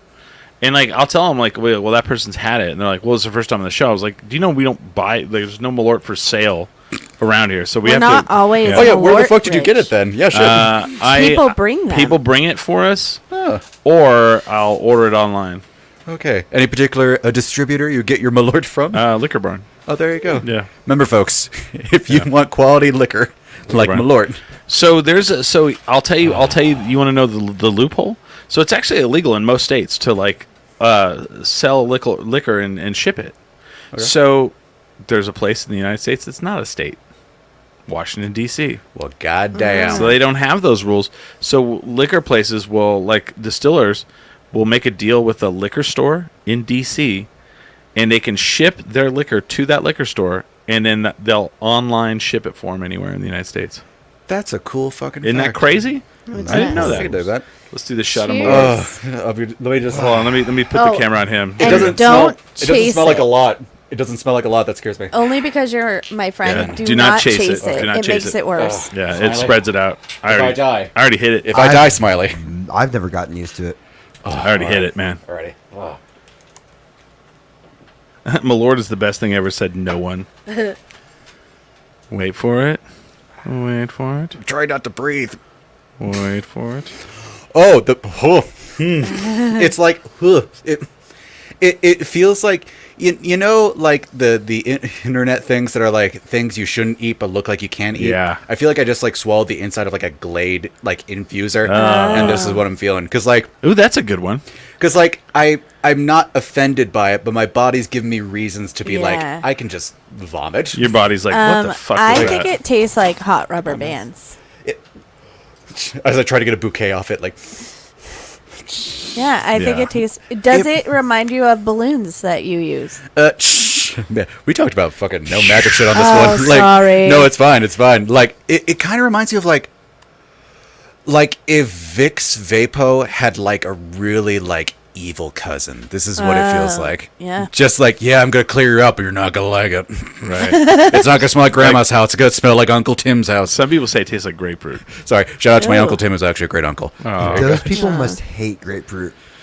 I hate grapefruit. Oh. Grapefruit. See, that's one of those flavors where everybody's like, "Oh, this is grapefruit flavor," and grapefruit flavoring I love. Like But actual grapefruit, you no, don't. go fuck itself. You know what? That is my preferred breakfast treat. There Weirdo. are like these gummies, and I think they're Haribo, like little slices of Yeah. grapefruit. Yeah. I love those. I can't do real no, grapefruit. fuck no. Same- I And love if you grapefruit. like add grapefruit to a beer, I'm like, okay, I'm Yeah. listening. Yeah, but like for some reason, just seeing that big old dumb softball, it's like I don't want. I to love. You're like, what I'm is this with trash? Smiley. I like grapefruit for And breakfast. everybody's like, well, you have to eat it. You have to put sugar on it. I'm like, if you have to put sugar on anything, it's gross. I can't eat grapefruit anymore. Why? Medications. If you take any Oh, kind of yeah. medication, well, certain types of medication, It'll negate it. no, it actually makes more of it go into your bloodstream, so you can actually like overdose yourself. Sick as fuck, dude. I can't wait to Yeah. do that with fentanyl. It's like you cut a grapefruit in half and just like rub it around. Just like, this is my breakfast today. But really, And truly, my final breakfast. if you're on antidepressants, I think it's like something about Oh. like time release medication. It actually messes with it. It actually works with like a lot of stuff. A lot of stuff. I mean, why do you think Hunter S. Thompson just walked around with a bag of Grapefruit. Yeah, grapefruits? that's Fair. correct. He always Because had it- Well, grapefruits. fuck. Okay. Because it makes drugs better. Yeah. Yeah, sure. That is true. He is right on that. Who has the PR team for grapefruit? Like, I feel like that's the thing we need to bring up. Where it's like, I know we're just a fruit, but just don't take any do some medications. and drugs. Don't do drugs, please. And then all the drug people are like, I need a Costco-sized bag of grapefruit. Right. Start doing lines up just slices of like after soccer games you have like little slices of grapefruit, you have a little man. line of cocaine, and then you just You just dip it. You just dip Yeah. that fucking grapefruit. and in then it. you the Don Corleone That's fucking a grapefruit in real- the You mouth. just dip it, yeah. That's a real fun dip. Yeah, I just dip was it. talking about like more like hallucinogenics. 'Cause Yeah, that makes like- that stuff like really That's gotta be mushrooms. interesting. like real shit. Okay. Like mushrooms. Okay. Well, Oh, mushrooms, mescaline, like some acid. Jesus like those Christ, Max. freaking that grapefruit will give you just like a funner high. Wow. It's such a weird phrase. Just like grapefruit will give you a funner high. Like, what Well, year do we live in? That's going to be the new Got Milk Can we make a T-shirt that says that? grapefruit. Grapefruit will give you a funner high. Funner high. The funnest. And it's just like a grapefruit with like cocaine on Oh its my nose, gosh. just a little bit. I want to thank Bryan Lambe for being on the podcast today. It was a pleasure. Yeah. And are the you, fact what are you doing at the Funny? When are you at Funny Fiesta? Funny you should ask that, Chris, as I pull out the thing that has all the information on it. So I will be part of the variety show, Funny Fiesta. That'll be on September the 22nd, 9:30. All right. At the Box Annex. I will also be part of the Riffapalooza Yeah. at Inside Out. I loved it last year. Gonna do it again. Oh, hell yeah. I And- don't know what it is, and I'm scared. Oh, it's so great. It's like, imagine like one comedian does 1 minute of original material, and then someone comes on and they do a minute on the material they just heard, and then they do Oh, a wow. 1 minute of original, and then it just like a centipede I continues. see. So literally, Okay. it's everyone riffing on everyone's previous joke. So literally, you I can see, have I someone be see. like, Okay. make a comment from like comedian 1 and a comedian 5 and 6. Like, it was nuts. Okay, that sounds like fun. On the same day as the Riffapalooza, I will also be part of the Saturday Super Stack Oh, Show at I'm on that Dry one Heat. too. Yeah, which is at 6 p.m. at Dry Heat on the 23rd. Yeah. And yeah, gigs after that. I think I'm doing your the Night of the Living cover comic show at Dry Heat, where I Yeah. will do Victor Borga. We'll see how that goes, because I don't think a lot of people know who the fuck that is. I So- think, think it's gonna be so. great. I think they do. Huh? They just Don't realize they don't they realize it because he was kind of big. He got really big on the internet, and then he was on a couple of shows. Like Victor Borga. I love him. Yeah. He's just like such a unique, like the fact Yeah. he'd be funny and like be a concert pianist at the same time, Yeah. like that Yeah. shit. Yes. Literally, anytime he would like play the piano and then just fall off because there was no more keys to play. Like, I love that bit. never mind. I know exactly what you're talking about. I was thinking of somebody completely different. Oh, god damn it! Yeah. Sorry. Okay, cool. Because you had me confused. I'm all, I'm like, what? He's the one that like he'll play he's playing it and it's like wrong and he flips it over and he's like and he starts playing it. Yeah, exactly. Yeah. So we have that. We also have Royal is going to be Mitch Hedberg. Oh. Which I'm excited for. Right. I'm also excited because we have a comedian doing Flight of the Conchords in their own style, which is going to be fucking amazing. They're called Nest. She's going wow. as Nest of the Conchords. So Interesting. I'm going to be Minnie Pearl hosting. Very nice. So, all right. and it's going to be, I don't know. This might be the nuttiest one. Is that the character that they were trying to do on Marvelous Miss Maisel was like Minnie Pearl? With what's her name from the? No. Oh, gosh. So she's like a conglomeration of not conglomeration, like a Amalgamation. An amalgamation of Minnie Pearl and a few others. You know who I'm talking about. And Joan Rivers is kind of thrown in there, and like a few others. And I could get into all of Miss Maisel. They messed up the Lenny Bruce thing, and that makes me really mad. Me too. I didn't like. I still have to watch the show. I didn't like it. It's really good. The Lenny Bruce stuff, for the most part, is amazing. Yeah. But there's a little bit that small There's percent. some stuff that they did. They just dropped a new season. I haven't watched it yet. Oh, you I'm haven't gonna finished watch it? Oh, I did not like Well, the I show. thought last it was season. over. What's that? I thought it was over, and so I was really mad Like about you didn't the see Lenny it, Bruce. you didn't see them when they're like old. Okay, yeah. And so I thought it was over, and I was like, then they showed like a new season, and I was like, Yeah. oh, okay, that maybe I won't be as mad, but we'll see. You will.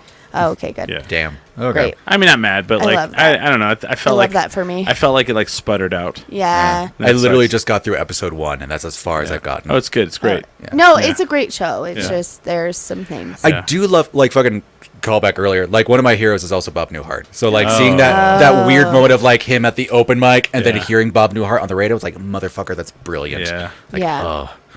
Yeah, that is fantastic. I love Newhart's great.